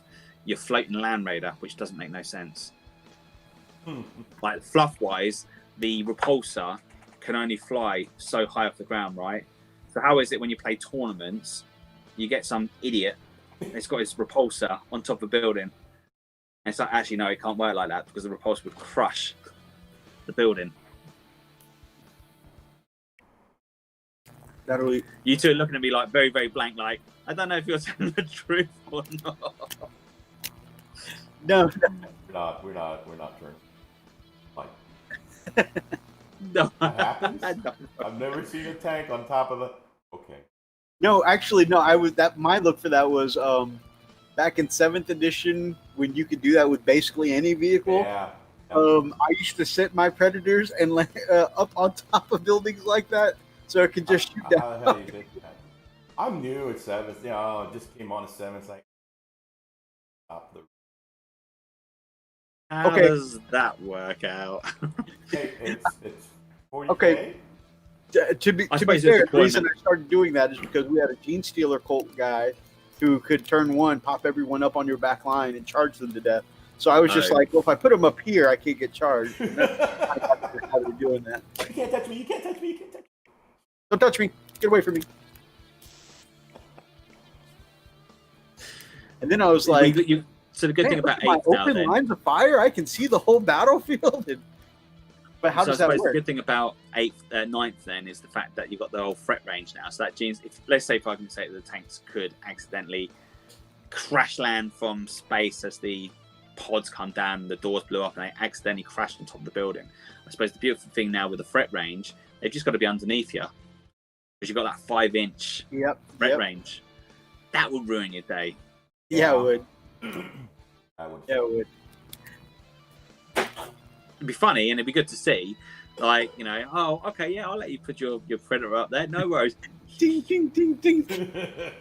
Realize I can see you. In reality, that's it. They're just sticking their claws up through the thing, like trying to weaken the ceiling, and just like, you're going to come down sooner or later. And even though your Predator can shoot in combat, you got no line of sight directly underneath you. And that's the beautiful thing about it. That would be hilarious to see, actually. I mean, you know, not if I was the guy doing it, but I should be doing that in 9th edition anyways. But yeah, it would definitely... You definitely should be doing that in 9th. That's like a... Yeah, I think you would definitely get frowned upon and be like, people like, what are you doing, man? I can always take my Thunderbolt Cavalry and circle them around. Oh my gosh. I had one person... Because I was complaining at the beginning of 8th edition how Thunderwolves were greatly nerfed at the beginning of 8th edition. And one of my complaints was the reduced range, and of course the fact that, you know, people could just step up, you know, up onto a piece of terrain, and for some reason, even though my model can physically touch, you know, with like their axe, or even though I can physically touch this enemy, you know, my wolves couldn't attack it because of the way 8th edition was. And somebody was like, well, if your enemies are in ruins, you don't have to feel like your Thunderwolves are useless. You can just do what wolves do in the wild and circle the building. And I was like, circle the building? He's like, yeah, they've got to come down out of that building sometime. I'm like, no, they don't. Their Devastators can just sit there and fire into my wolves over and over again. Listen, Marines don't need to eat. They can sit in that building as long as they want. And they've probably got food packs on them anyway. So, like, yeah, I think the Wolves are definitely on the losing streak there. That's for sure. But there's a good comment that's put in there. Storm Ravens can be used as a main force in the Blood Angels army. Blood Angels at the moment, yeah, they can play a massive great part in the Blood Angels army, like getting some of the key units across the battlefield. You don't tend to see it as much anymore, but I suppose you have some use for it. I think the way that everything is going in regards with the Primaris stuff, I think you're going to start seeing that a lot of the Blood Angel stuff is going to start gearing down that Primaris route, because you've got the new close combat Primaris Marines, which look absolutely friggin' stunning. With the pistol and the chain sword, like that's the way I want to do more. The Lunar Wolves, having it down that route, and if I fancy, just play them as Space Wolves. That'd be cool. And that's the beautiful thing about being a custom army, is that for a battle report side of things, like actually, this battle report, I want to use the Space Wolves Codex. I can go down that route and then use the Space Wolves. Would be absolutely freaking awesome. Have your guys hitting on 2s in combat, and getting the extra attacks on 6s in the combat doctrine. That'll be cool. Yeah, the whole again, I don't use the Marines, and I fight against the Marines a lot, but I don't actually play the Marines. I think I've only had one game with the Marines, and it was interesting. And having the whole idea of the concept of like doctrines and stuff like that, it's like, oh, you get to do this? Wow, this is friggin' awesome. You guys are amazing. I've got to admit, it does draw me to the Marine side a lot more all the time.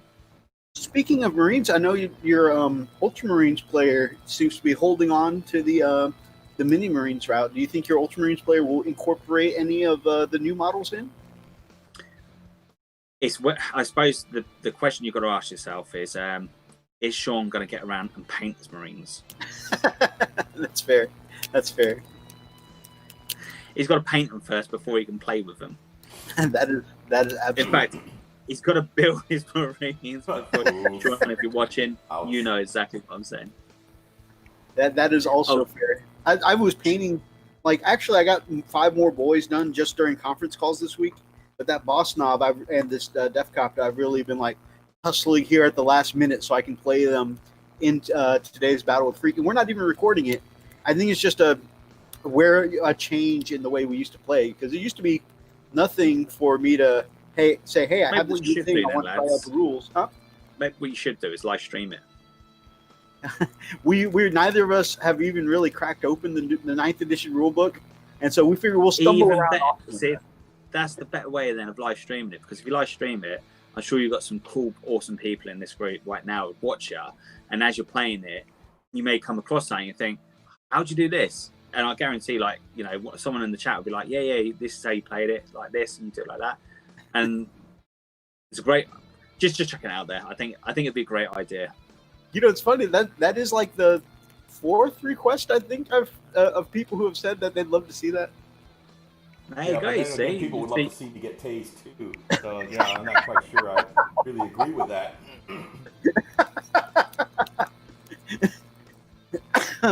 You'll always remember your first taste. Don't worry. And the second, and the third, and the fourth, and it's like, oh, I guess I'll have to piss on myself again. All right, I go get tased. It's just when you hit the deck. Yep. It's not smart. Yep. No. Because you can't put your arms out. Nope. Stop. No. What up, Atlas and Steve, my man? Good to see you, brothers. And then Archer says, told you so, because he was the first one to say, you guys should stream this. There you go, see. And people, look, you put it up, people will watch. And this is something that we've toyed on the idea of when we're doing the battle reports, is to do live stream. But the biggest problem I have at the moment, I use a Mac. And OBS and the Mac, they don't like playing ball. They really do not like playing ball. I've learned that, yeah. I've got a MacBook Pro, and OBS is horrible with it. I've stopped. I have that same problem with OBS and a potato. They don't seem to get along very well sometimes. I'm going to have to read. It won't take. Oh, I have to do it. I'm sorry, I'm going IT. No worries. Look, I had the Mac set up, so OBS, I managed to get it to work. I managed to get it to record the audio, so as I'm interviewing people, I can capture the audio, so we can talk, and I can capture them. And then do one the following week, not change any settings whatsoever. And it break on you. Yep. it doesn't work. Doesn't capture it, and I'm there for like 30 minutes, like pulling my hair out, going, "What is wrong with this bloody thing?" And here's a technical question for you, because you're got a really good sound and all that. Are you going to straight to a mixer and then to the? What for? On the when I'm doing the live talk, or no, well, on either. So like, let's say you're doing your bat reps. Because I know sometimes overall, or even your background when you're actually talking about. Are you using any kind of like a mixer, then from the mixer, or you're using? No. Are you not using an interface at all, or what are you using? The only thing I'm using is a Rhodes boom mic. Okay. Which I'm not using that anymore. It's now a wireless mic there. I'm really learning very, very quickly on. So the battle report that's coming up now, we've used the Rhodes mic on it, and I've adjusted the settings how I thought were fitting for the camcorder. However, it sounds like I've got a sex pest in the background doing all sorts, because all you hear is it's not cool, man, because it's me.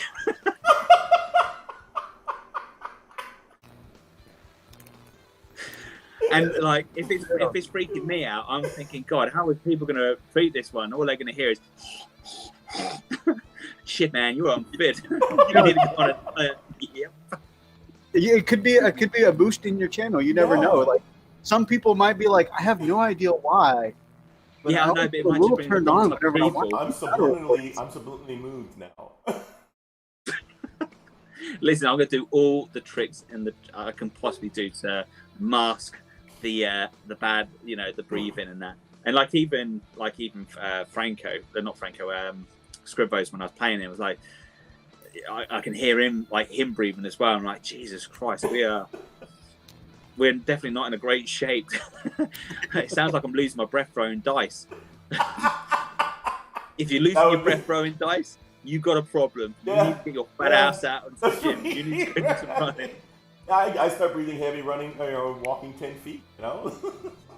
Man, when we are raiding on Sundays for, I play Final Fantasy 14. It's an MMO, and sometimes when I'm raiding with the family on Sundays, my mic is so sensitive for some reason. It picks up everything. And I on a couple of occasions, have had somebody ask me in the middle of raid, like, you all right, bro? You're breathing a little hard. I thought I was sitting here breathing normally. He goes, oh. What do you mean? It's always like when you play, of late, I haven't had a chance to play with the Xbox as much as I'd like to play with it. Like, so I have another YouTube channel called Twisted Elite, which just does the gaming side. But Twisted Dice has just zopped all my time up, and I haven't had a chance to do anything that I'd love to do on it. But when I'm playing Xbox, it's you play that odd person that sounds like they're swallowing the mic, like mic's down in their gullet. Dude, spit it out. Get that mic out your mouth so you can hear what you're saying. Yeah, man, that's exactly what you hear. I'm gonna take. Whoa, dude! Oh, okay. Back off. What we got in the comments? So, have you tried running OBS in that? What I've used with OBS, I've got there's an app that you can download for it, which is what is it? I can't remember now. It's the iShowU app, which is meant to combine all of them together so you can do. But the problem is I find with that at the moment it's still not playing ball, so I'm really struggling with that. What I do need to do is buy a laptop so I can just have that in the studio and then capture the voice on that side.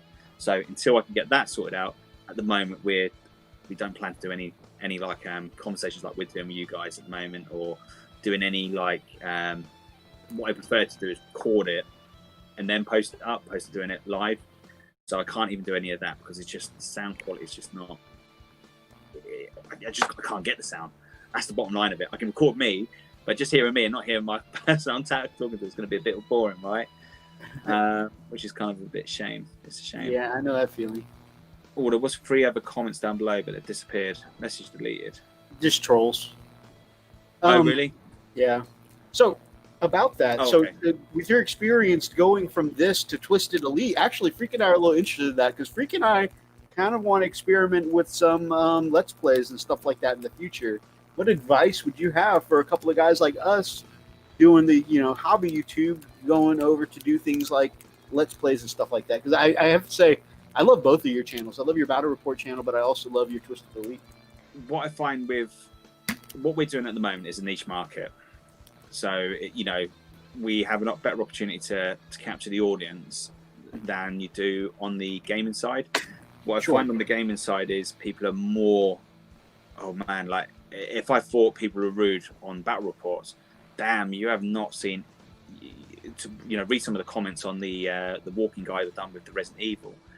Some of the comments are so friggin' rude and out there. I've heard that it's a very, because that's one of the things that has kind of kept me from Let's Plays. I wanted to do some, but I'm brutal from what I hear. I suppose what you've got is you've got like some spotty-nosed little 10-year-old sitting in his mummy's front room where mummy's wiping his ass and he's just eating like potato chips and drinking lots of like high-energy sugar drinks, and he's like, I'm gonna beat you up. Get out of it. I put it up there for your enjoyment. If you like it, it's free content. I make nothing of it. It's free content. Jesus, and if you don't like it, go somewhere else. That's it. If you don't have to be here, And I think everybody's, and that's one of the problems. The expectations are so high, because it is such a massive part of YouTube. Everybody, you get a lot of people who come on and they see that you're doing this, and they expect you to immediately be a Markiplier or Jacksepticeye, something like that. And these guys started from scratch too. Oh, of course. Look, I would love to do more on Twisted Elite because, I love playing games. I love playing Xbox. I love, who doesn't, right? For me, it's a great way to escape to another world, or do things that you wouldn't do necessarily in real life, like charge your mates down the street and shoot them. Yeah. But what I'm trying to say is like Call of Duty, right? Absolutely. Playing with your mates and doing stuff like that. So the interaction side on that is really cool. I love that interaction. I think one of the best games I played is on Battlefield 3, where me, my brother, and one of my mates, what we always tend to do is one of us would jump onto the other team, and we have a dog tag war. And cool. So for the whole game, it's not about trying to see who can shoot who. That's not, who gives a monkeys. If you shoot the other person, we don't care about that. It's all about sneaking up on the other person and taking the other person's dog tags. That's what it's all about. Nice. So for the whole game, you can't sit and camp. You just physically can't, because you know that if I'm doing that, my little brother's going to come up behind me. He's going to take my damn tags. And so your heart is pounding all the time, because you're all on the live mic, talking to each other, and they're all chatting oh, coming up behind you. Oh, I've got another one, and you're crapping yourself oh, is he there? Is he there? And it's cool, but I think the best one I've captured it, I recorded it, and it's up on Twisted Elite. It's my brother and his mate was just sat there, and they've got the sniper rifles, and I managed to sneak around them because they're there, they're talking to me because we're seeing you, and they're trying to snipe me, and I kind of get a glimpse of the little lights on the sniper rifles, and I've snuck all the way around the map, purposely gone well out of my way to come up on these two little monkeys, and I've just come up behind them take one of their tags and then take the other one, ha, got ya. Nice. And that's going to be forever on YouTube. Nice. And they hate that. Freak and I used to really, and this is going to be a back in my day kind of moment, but Freak and I used to really get down teaming up on Modern Warfare 2 and 3. Those were my favorite Call of Duties. That was pretty cool. Jesus, we got about 20 minutes, my man. Did we don't get to Art of the Week, brother?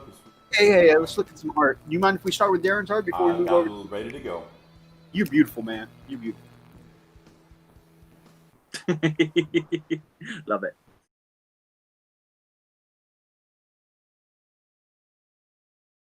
Your Gazgul. Such a beautiful. Sick, man. Sick. And you have you have a lot of a couple of tutorials on you painting Gazgul, right? Yeah. So I've got 3 videos up on how to paint Gazgol, and I also put a couple of things in there where I've done a couple of mistakes on him as well. Because when painting Gaz, he's do something and I make a mistake, but I also leave that in there and I explain about the mistake so other people don't make that same mistake that I did. I think it's really important that you leave some of those mistakes in, because I watch so many painting guides and people make that painting like, you know, they've done it flat first time perfectly and they don't make mistakes. Everyone makes mistakes, but the trick is, remember, it's only paint and you can correct it. I really appreciate that when I'm watching your stuff, because like you said, so many people do go in like their stuff is perfect, which, I mean, sets a bad expectation for me, because everything I do I screw up at first, but then I'll correct it to what it needs to be, right? And it gets very frustrating. But when I see someone who paints like a legend like you do make those mistakes and then correct it, no big deal, it really helps my self-esteem. So I appreciate that. With Gaz though, I'd just like to give a shout out to a chap called John Onto, a chap over in the States. Now, when we went into lockdown, the box set came out for Gazgol and the Space Wolves. Over here, we couldn't get it. Games Workshop wouldn't. It was just on that cusp when that box dropped, but they'd done the lockdown, so we couldn't get out of it. And of course, over in the States, you guys had access to all the copies of the what was the box set? I can't remember. It was the Prophet of the Wolf, was it? Prophet of the Wolf, yep. That's it. So he got 2 copies of it, and he was very, very kindly shipped out over to us back to the UK for free. Like, wow. That was freaking awesome. Like, you know, a lot of respect goes out to that guy, because he didn't have to do that at all. That was friggin' awesome. So really do appreciate that act of kindness. And that's awesome. I really appreciate it. Next, we have your fabulous Bill. A fabulous Bill. Yeah, I'm just playing. Your purple transitions look awesome. And this, I think, is still a work in progress shot that I stole from your Instagram. But I just think it's the color transitions are incredible here. And he was a lovely model to paint. And that one's also the giveaway model as well. So I haven't actually announced the winner for this one yet. Oh, wow. So then we just done the 7,000 giveaway. And that was, I'm giving away him, the one I painted on live stream. One lucky person is going to be taking him away. The competition is closed.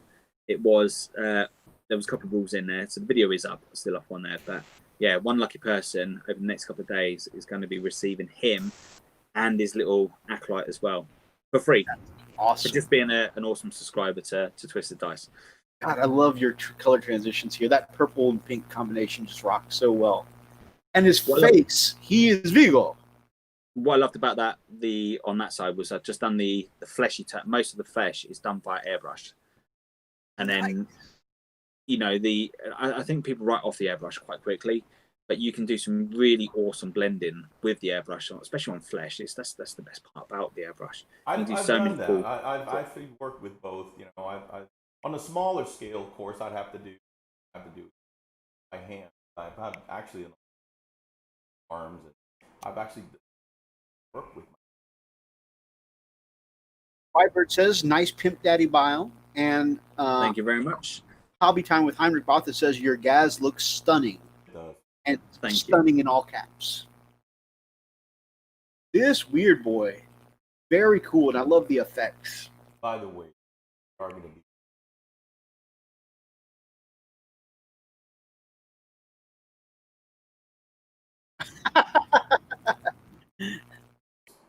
We're burning your brushes, and have you recently burned your brushes after watching the incredible models on Twisted Dice? This is awesome, man. And I love, again, what are you using for the photo effects here? So this was captured off Final Cut Pro. So I've got some special effects for Final Cut Pro, and as I've done a screenshot of the effects. Can't remember the exact effects on there, but it's like I downloaded a load of green screen effects off YouTube which once upon a time you could download someone's YouTube video. You could download it using some form of thing, but they've taken that ability away from you now, so you can't do it. So it's an old effect I've had on there, but it's that effect has got, what did I use on there? It was a storm. It was like thunderstorms, clouds. So changed the smoke effects. So changed the colours on those to get where it needs to be, and then just added the Thunderstorms behind it. That's awesome. There's something Good similar. afternoon, the rest of the sponsor. There's something that I do that's similar to that.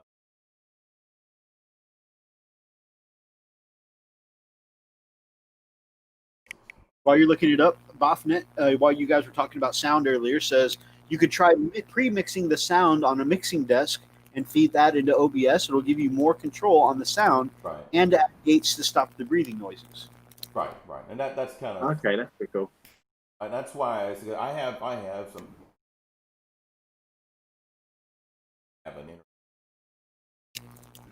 Sometimes it can be kind of. I used to modalize that a lot. Really do appreciate that. I'll take a look into that. As I said earlier on, this is all still virgin grounds to me. None of this is my forte. Day job is I install Sky dishes. Although you do make it look monkey.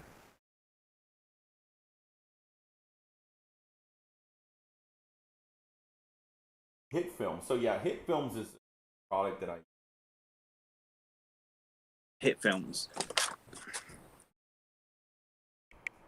Oh yeah, very similarly for the energy effects and stuff like that, like you're doing here. Right.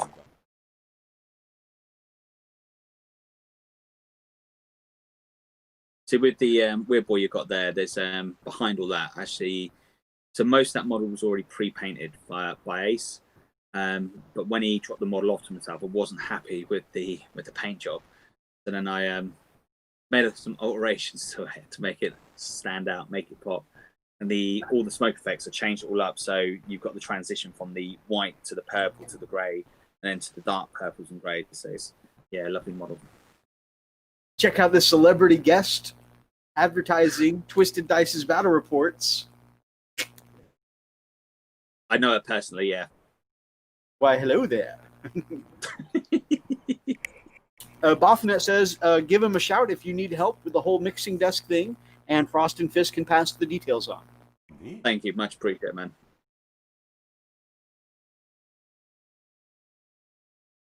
Very attractive lady. Yeah. Totally agreed. Now, if I could just totally get her on a battle report, I definitely think I'll be making. Yeah, you know what? You're from 7,000 to. Yeah, I think we'll just call it Twisted Ray.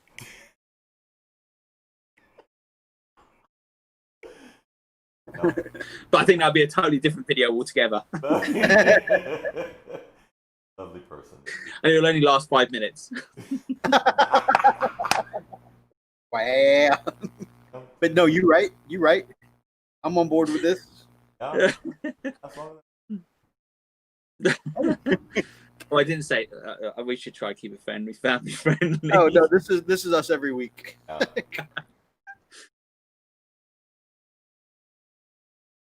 This is gorgeous. So this brass. Oh my So god. this brass scorpion. Yes. That is. I actually painted him 10 years ago. Oh wow. And originally with him, he had a totally different paint job. So I actually put scales all the way across him. And I decided that in my random stupidness, I decided, and like the first time around, it took me like weeks to paint him, like every single bit. And in my random stupidness, I decided that I was going to strip him down. Oh no! And start again. And it's when I've done it, I was just like, "What have you done? Like, really, what have you done? That was the most stupidest thing you've ever done." And then I repainted him back up, and it took, I changed the color scheme slightly. That's not his final form. I've got the ability now to print white decals. Oh, nice. So I really want to do some custom artwork on him using the decals, and then going over with some red gloss over the top of it, just to make the decals popping even more. So he's still not in his final form.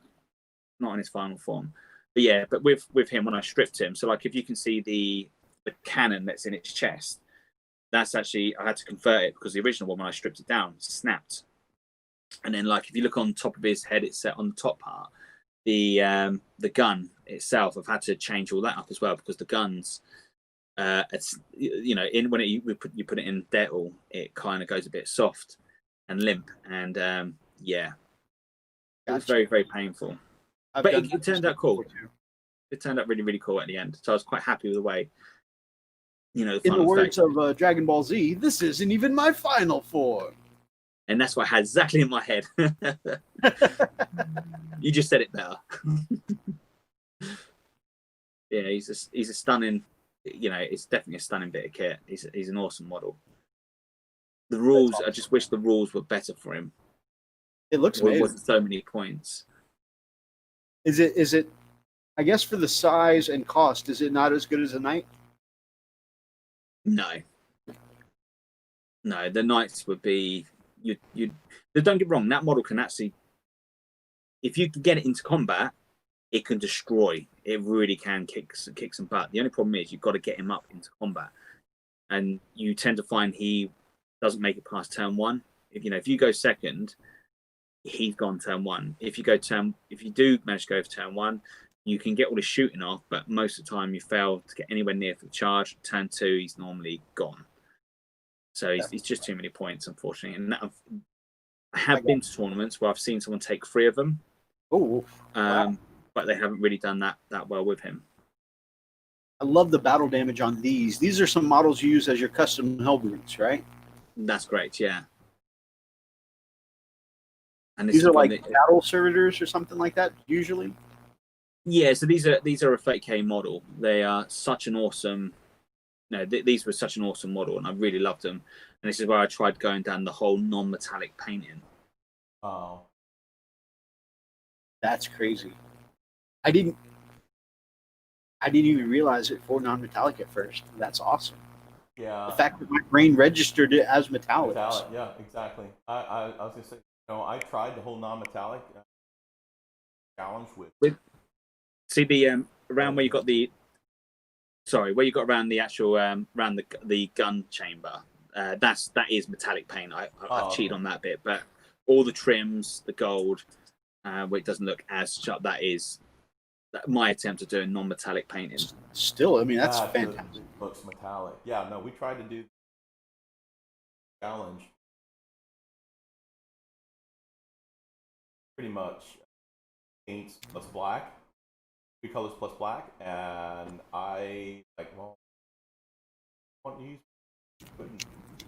and I was like, if you can get your hands out of this book, this is like a really old Games Workshop painting guide, like back in the days by Heavy Metal. So they've got a section on there for non-metallic painting, and it's good. Oh, nice.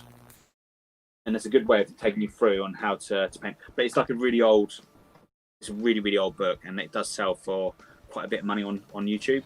Oh, I bet. YouTube, on eBay. Yeah. They don't sell cheap if you can get hold of it. But it's a really cool one on there, and how to do battle effects, battle damage. Good one on there about like light and source. Again, if you can see there, they do a really good guide on how to do the goals.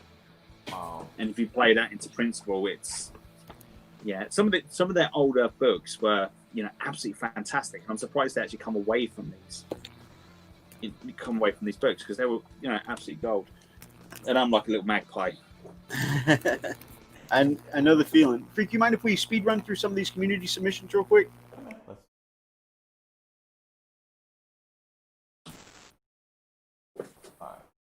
And we got so many people who turned in some good stuff this week. I'd hate to ignore them. No. If you want, we can start bottom up, or we can go from top down, whichever you prefer.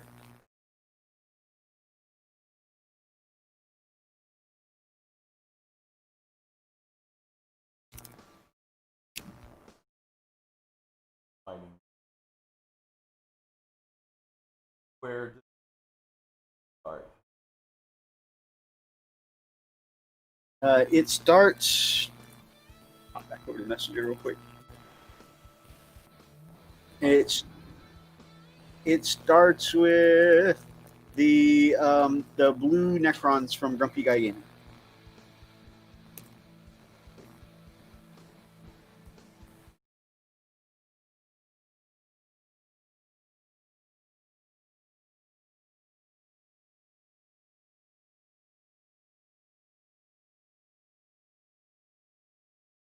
Getting that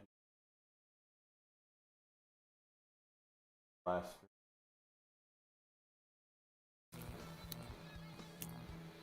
Okay, that's where it starts, you said? Yep. And this is by Grumpy Guy Gaming. Why'd you make him sound like freaking Dracula, bro? Because I'm terrible with accents, that's why.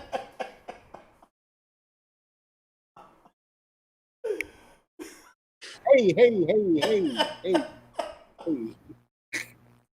Welcome to Grumpy They don't. Game. Blah, blah, blah, blah, blah. I do not say blah, blah, blah, blah, blah. Sometimes when the missus and I are getting a little sexy time, I slip into my sexiest accent. Is that what that is? I'm like, Lily. Ethan, one. Blah, blah, blah. What are you doing? What are you doing? I said, vampire accent is the sexy time. Baby, we will enjoy the sexy time later. Hey.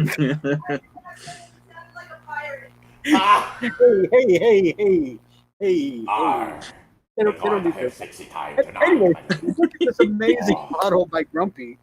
So this is his Indomitus Necrons, and I love the blue and gold here. What do you guys think? It's Grumpy. It's amazing. Freak, take a special look as we scroll through these. Take a look at the basing Grumpy uses for these Necrons.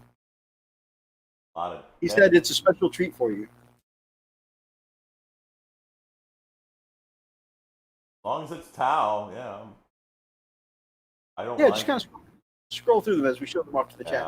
Yeah. See, you know that thing that he had you say, you know, Grumpy is a jackass. You know, I'm kind of starting to believe it right now, just because of this crap right here. Grumpy is a great guy. Oh, I love that Lord. His Overlord looks amazing. No, can't wait to start painting my ones out.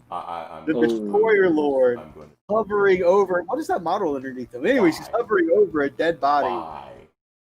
Why? That red why did you have to make it this? Why, Grub? You could have made it. You could have made it. Why? You realize that I have PTSD because of that? I played these guys, and why? Just like Nick. Nick had that special basing for that Thunderwolf you made me. Let's take a look at the rest of our community submissions. We'll kind of fly through some of these, but we definitely want people to see how amazing this stuff looks. Oh, that's amazing. That's amazing. But seriously, look at that red energy blade. That looks cool. Red's cool, man. I always struggle with red energy without making it look. You know, I try to highlight and it goes all pinky and stuff like that, but this looks really good. There's so many. I think the tricks are trying to go down the orange route. That makes sense.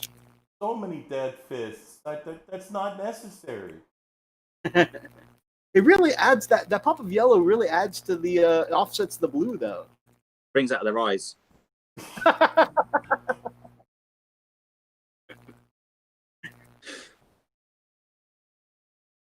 The chat seems to be a big fan of Lily correcting me on the stream. Look at that! Look at all the freaking yellow. The best Marine is a dead Marine. Wow. The one that stands out the most is the fist underneath that Destroyer Lord. I'm feeling attacked right now. I feel slightly tricked. When he sent it to me, he's like, "Freak's gonna love my face." Wow. Good Marine, dead Marine. Wow.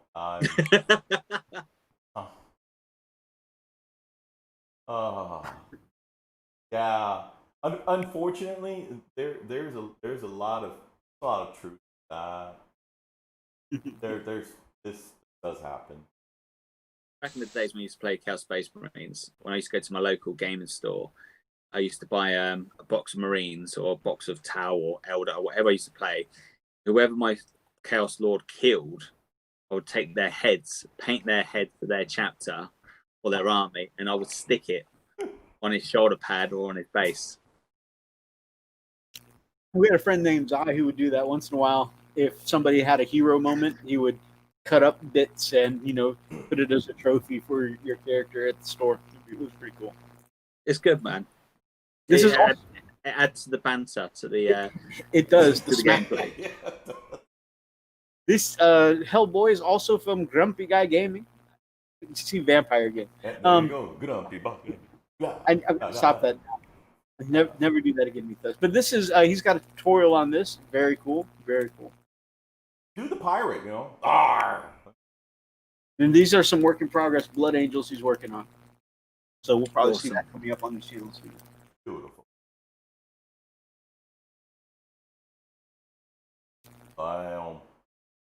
I'm not the only one who has the same problem where the torso and the bikes don't close properly. Oh yeah, I've got especially like the first one I did ended up with a little gap. I didn't realize that they were push fit models, and so I put glue into the peg where the pegs go, and then it just didn't want to close. Yeah, done exactly the same thing. I've had to green stuff the gap, which is annoying. In hindsight, what I should have done is cut off the pegs and then stuck it together. Yeah, that's a good point. Man. It's a good tip for anyone who's yet to build their Indomitus. Love that. Yeah, if you're gonna do Necron, if you're gonna do the Necron Warriors, you probably can't see this on camera, but when you're doing the torsos, these arms, you can stick the arms together into the actual model itself, but you don't actually need to stick it onto the model. All you got to do is cut the little pin off, and these arms will fit on any single torso. So my little tip on this would be stick the damn chest together before you do anything else. Glue it down, stick it together, make sure it's squeezed together and it sits. Unfortunately, with some of mine, again, you can't really see it on camera, but because of the push fit, it's kind of popped back out again. Some of my models have got raping big gashes in between their chest plate. And I've got a real bad OCD where that stuff doesn't sit with me and I can't help it. So I'll get to a point where I'll paint it and I'll see it and I'll be like, and I'd have to go in and fill it. And I've got like 30 odd Necrons I've got to go fill because of that. And that's going to kill me. Fill it and repaint? Yeah, fill it and repaint it. Wybird has yet to get his Indomitus, so hey, that's a good tip when you get it. All right. Flying through the rest of these freak. Here we go. This is an Eldar submitted by the Commodore. Who's it by, freak? Jim Bob. Jim Bob. Very cool. Very shiny effect. Uh-oh. My stream is lagging. Yeah, I can't see it yet. Did you switch over the camera? I'm sorry. Hold on. Let me go back. Nope, it's not lagging. It's because I didn't. I was watching what you were showing us on camera, and I switched the. Okay, sorry. That's kind of like I'm loving it. I mean, I'm enjoying the scene. Like, look at this. Guys, like, what the? Try this again. It's all good. I can see it in your background, but I was like, I can't see it. I'm sorry. Damn, you've got some good eyesight. This is a Dire Avenger, right? And I love the dual wielding pose. The base and face is awesome. The whole model is awesome. I need to find out where to get tiny plants like that. Games Workshop. Pieces from Debunka.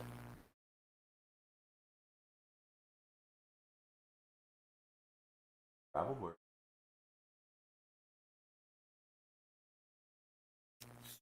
Nice little blood drop in the center there. Yep.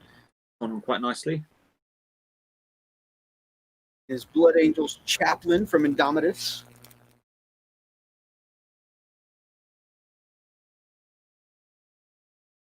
It's nice. Done a good job. That's a good looking chaplain. Can't wait to paint mine up. I've got 2 weeks off, and in those 2 weeks, I plan to edit 4 battle reports and paint up 2 boxes of Indomitus box sets. Oh my! Ooh, 2 in 2 weeks. That's an Indomitus a week. Holy crap! It will happen. It will happen. I'll make it happen. Even if I don't go to sleep and drink lots of energy drinks and be buzzing on camera. Like, great Captain Bunko, my brother. I love the bone work on the skeleton there. Well, as everyone already knows, Bud is already complete.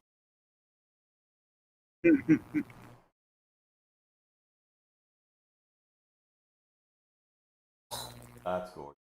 that's a lovely model. Fine, Ethan. This one, I think it's in one of the pictures. Okay. We'll get to it. Gorgeous. Love that black. Oh my gosh, I love that black. Yep, it's a great Done a looking good job. So, being the black and red for this Blood Angels must be Death Company, I imagine. I don't see any of the red X's, though. Maybe it's just an alternate color scheme. It probably is. I do like it, though. Here we go. Alex Clark? Very cool. This is... Done an awesome job. Okay.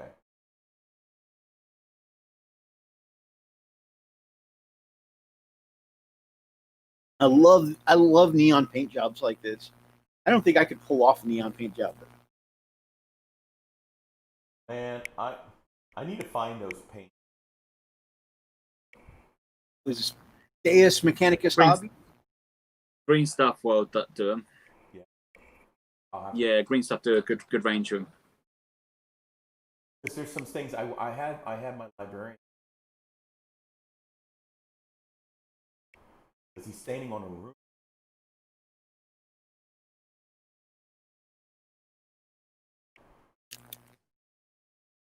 Go with the whites, like build it up to the whites, and then go over a glaze over the top of it.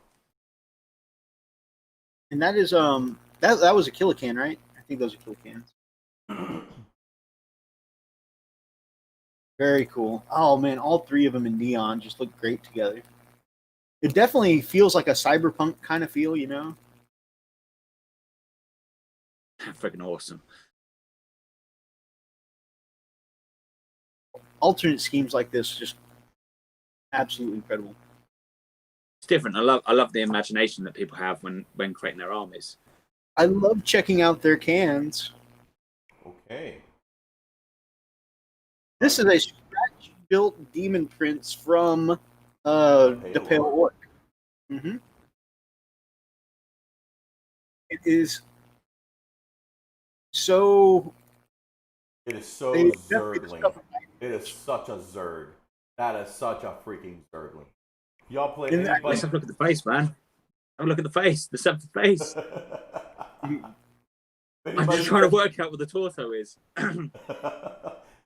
That's find the front here. For some reason, whenever we go from Messenger to OBS, it shuffles the order of the picture. So sometimes we'll start with the face. Sometimes we'll start with the ass. It's really a mixed bag where the picture starts. Jesus, that is one scary demon prince. Yeah. Like if you're facing that in the dark alley, you'll be pooping it. Oh yeah. And I'm not the one that did the poop joke. Oh man, this is definitely. He just scales right over that. He doesn't even yeah. This is definitely not a no fear situation. No. I think this is definitely. I think even Marines would run from that. Oh yeah. No joke on that. Yep. That's good. I like it. That's what you call a noper. Nope. And I love this one, the close up of them all. I love it in a terrified way. Oh, this is. Yeah, that is definitely a nope. Just like Darklight Dreamer's montage of his running in horror movies. Yeah. Horror games. Nope.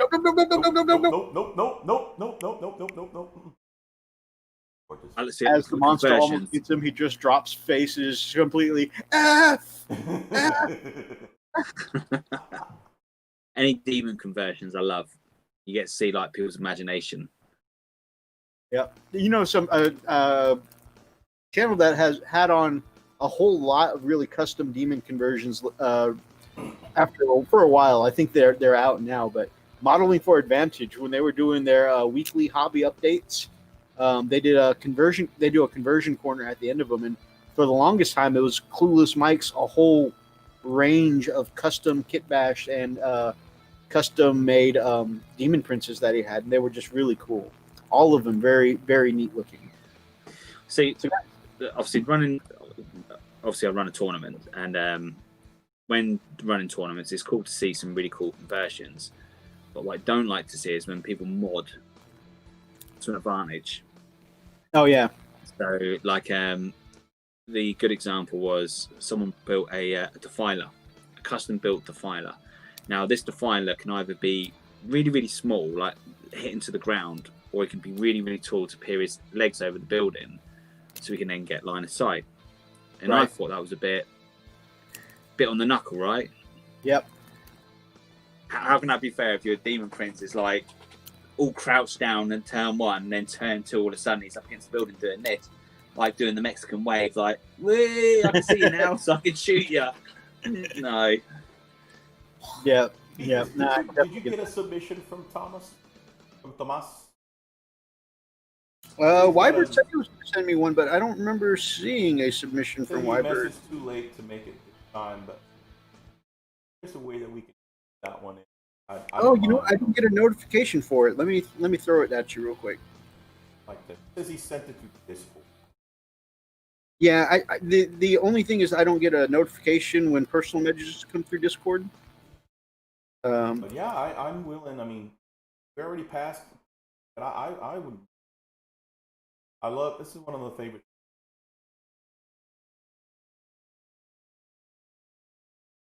So much beauty. It's good you guys share, out of the week, because that's cool. Oh. We've left it open so many times for people to post on our Facebook group. Any cool conversions or anything to do. Many people don't bother sending any cool work, and it's like, oh, okay, it's a shame. I love to see cool paint jobs and cool customizations. It also gives me then ideas and kind of look at stuff and think, cool. Right. That's such a cool thing, man. I've been meaning to post more in your group as well. My problem is I often feel bad for spamming my pictures in too many locations, because I know some people are like, I can see the same thing in too many feeds. Anyone's always more than welcome to post anything in the Twisted Dice group. That's what it's there for. Awesome. Yeah, definitely. I recommend everybody check out Twisted Dice on Facebook. It's a great group. See, this kind of reminds me of like a very scary Jason Friday the 13th, but been laying in the lake way too long, This definitely reminds me of some of the big baddies in, oh my gosh, Evil Within, like the butcher at the very played that game. You've not? Oh, it's so good. I haven't either. I watched Markiplier's play of Evil Within. It's so good. So good. I'm playing Soma, and I'm loving that. I don't know where you guys get the time to play computer games. I just don't have any.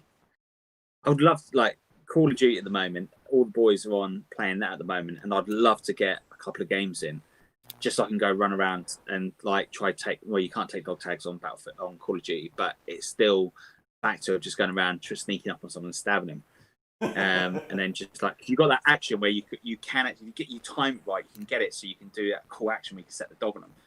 And I don't get time to play that, and that's a shame because I love it. I get very enthusiastic and very live on the mic. Very Corn Berserkery. Oh yeah, absolutely. I really enjoyed the White Scar. I love seeing white scars. And was this Blood Angel just to troll Spud, my brother? That seems like something you might do. The Pale Orc, who did that Demon Prince conversion a second ago, says, I'll be doing a few more and attempting to build a great unclean one, all with that disgusting bug style. Wow. Awesome. Wow. It's going to be very cool, but ooh.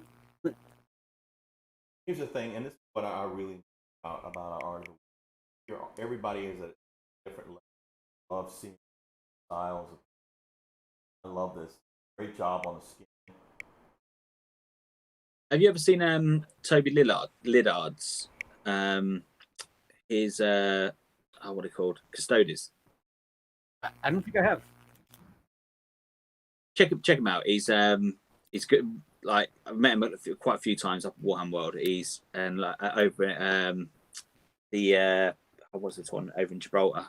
No Retreat. He's got such an interesting way of painting non-metallic silvers and golds, and his whole Custodes is non-metallic.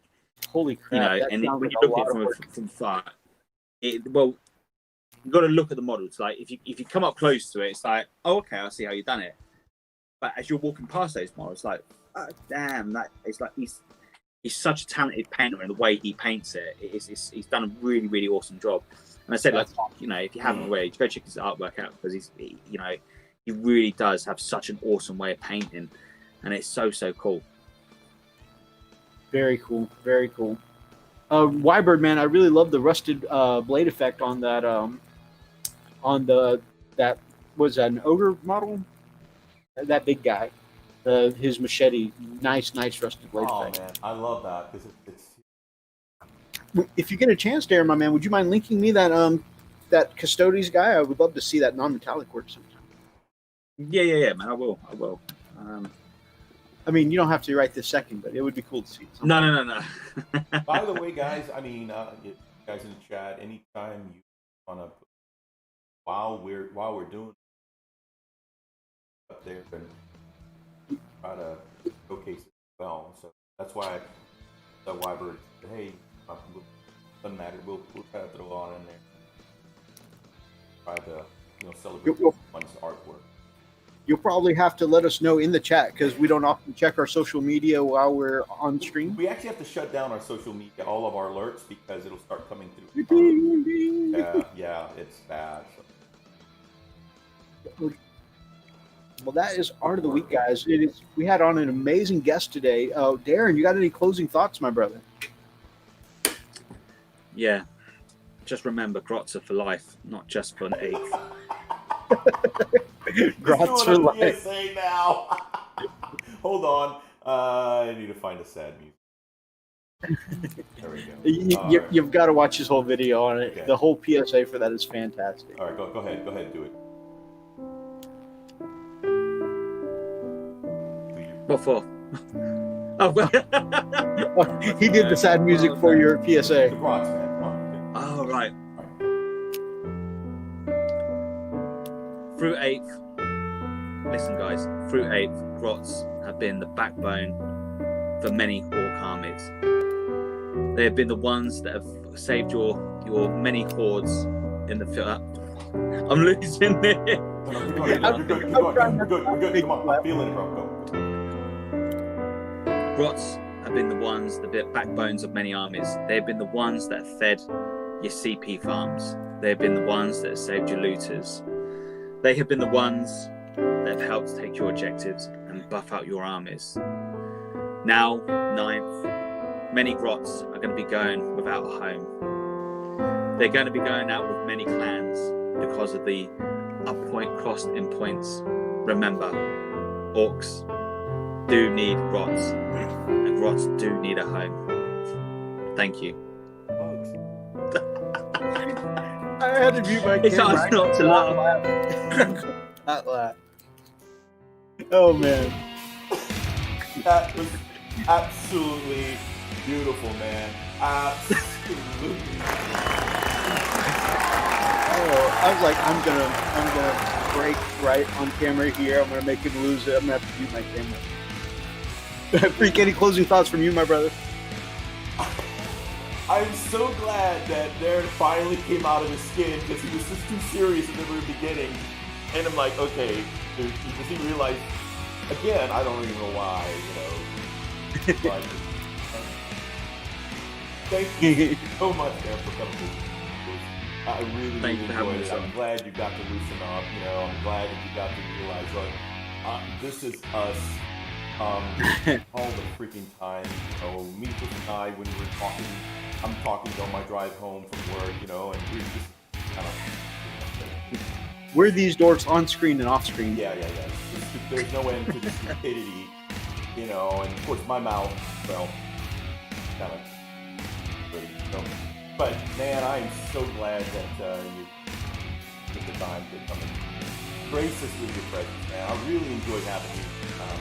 I hope it's not the last. You know, you great personality, bring a lot of fun, and a lot of really good, useful information, especially. Oh, they said we need to be too loud.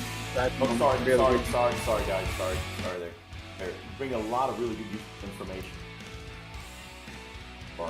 Starting out, doing battle reports, who are trying to, you know, up their work. So very good info, and you brought a lot of info to, you know, orc community as well. So really awesome. Oh yeah, I really appreciated the orc talk today.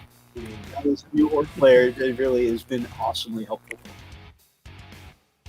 No, I appreciate it. It's been it's been a good couple of hours, so thank you. And everyone's been absolutely freaking awesome in chat as well. My closing thoughts is that it's been awesome working with you. I have to say, as just a big fan of your battle reports and your tactical talks, like this has definitely been kind of a fanboy moment to get to work with you today. So this has been absolutely awesome. A lot of people saying this has been a good stream. You've been an awesome guest. A lot of people. Brother Archer says "Grats for President 2020." Yay! So, man, I definitely hope we get to work together again in the future. This has been. Just remember, we've got the Grot Revolution coming up. Absolutely. What lives matter. Actually, that Macari for president. Might be touching on base there. I should really watch what I say. Before we get to that, Archer, I'm gonna thank our patrons. We want to thank everybody who dropped by for today's chat, because the chat has been off and popping today, and we thank you guys for hanging out with us on a Saturday. Also, we want to make sure that we thank the people who help us make these things happen. We appreciate. You need to make a meme of that, Darren. I think I would get lynched and burn at the post. Oh yeah, because people have come at you sideways for your PSA, right? Yeah. Like one thing I've learned is people have different types of humor. Right. If you know me off camera, I have a very interesting sense of humor. Yeah, sick sense. That's us, dude. You're good company. This is a sick sense of humor right here. But yeah, I've got to remember. It's got to keep it family friendly. We're semi-family. We're sort of, yeah, sort of, kind of, yeah. You just avoid the F-bombs. And basically anything Game of Thrones. Yeah. Exactly. Any of the words they might use on Game of Thrones, specifically. No square. That's family friendly, isn't it? Game of Thrones. Oh, yeah. Mommy, when is it? Oh, look! A big thanks to... Mommy, is she having a bath again? Yep. Yeah. Oh, no. Daddy, is he kissing another man? No. He's just working on his back. Yeah, he's a chiropractor. Big thanks to the people who help us do what we do, our patrons. I'm gonna read off the list now. I get a little excited, so anyone who's got me in their earbuds or anything, they want to tone me down for a second. So I want to take a moment to make sure that we thank our brand new Bloodclaw Wyvern. Bloodclaw Heinrich Dofter. Bloodclaw Running Bear. Bloodclaw Richard at the Nerd Life.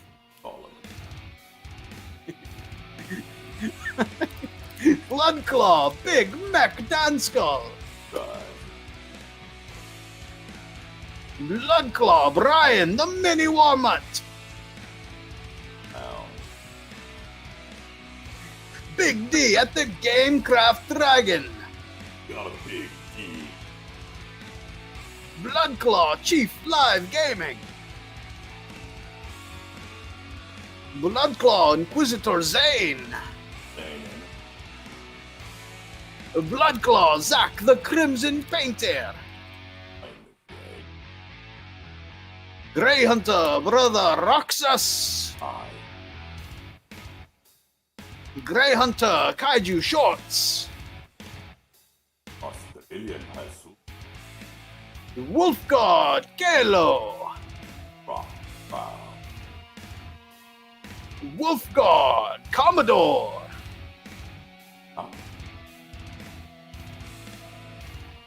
The ever mysterious slayer of beasts and foes alike, the ultimate Wolf Lord Anonymous.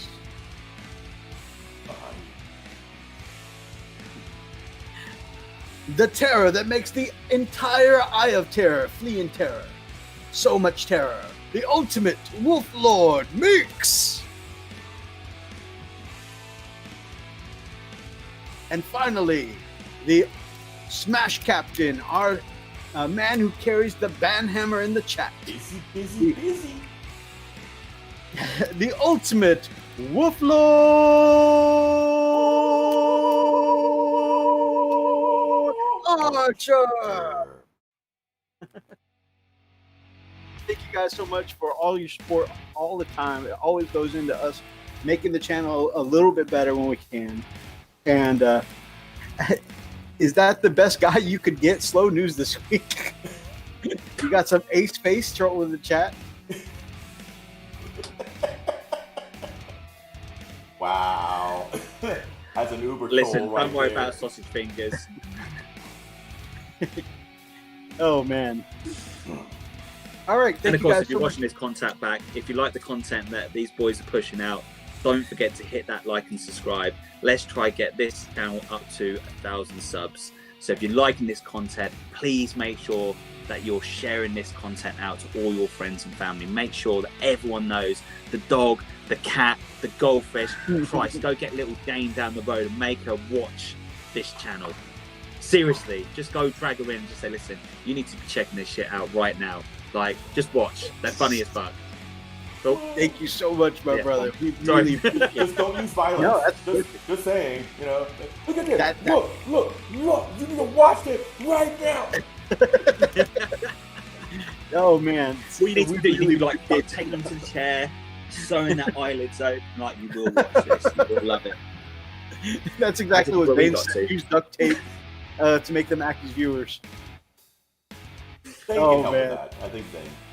Guys, big thanks to Twisted Dice. Go check out their battle reports. Go check out their tactical talks. They've got live streams too. Check them out. Phenomenal show. Whether it's Darren here running the show, whether it's a chat with Ace Face, you guys are going to get premium content. Absolutely. If you guys like today's chat, please make sure that you grab up an ox and smash that like button in the name of the Emperor. Drop us some comments down below. If you're watching from the archives, feel free to be a part of any of these. I normally say ridiculous conversations, but Darren's kept us pretty on point today. They've got a lot of good strategic talk today.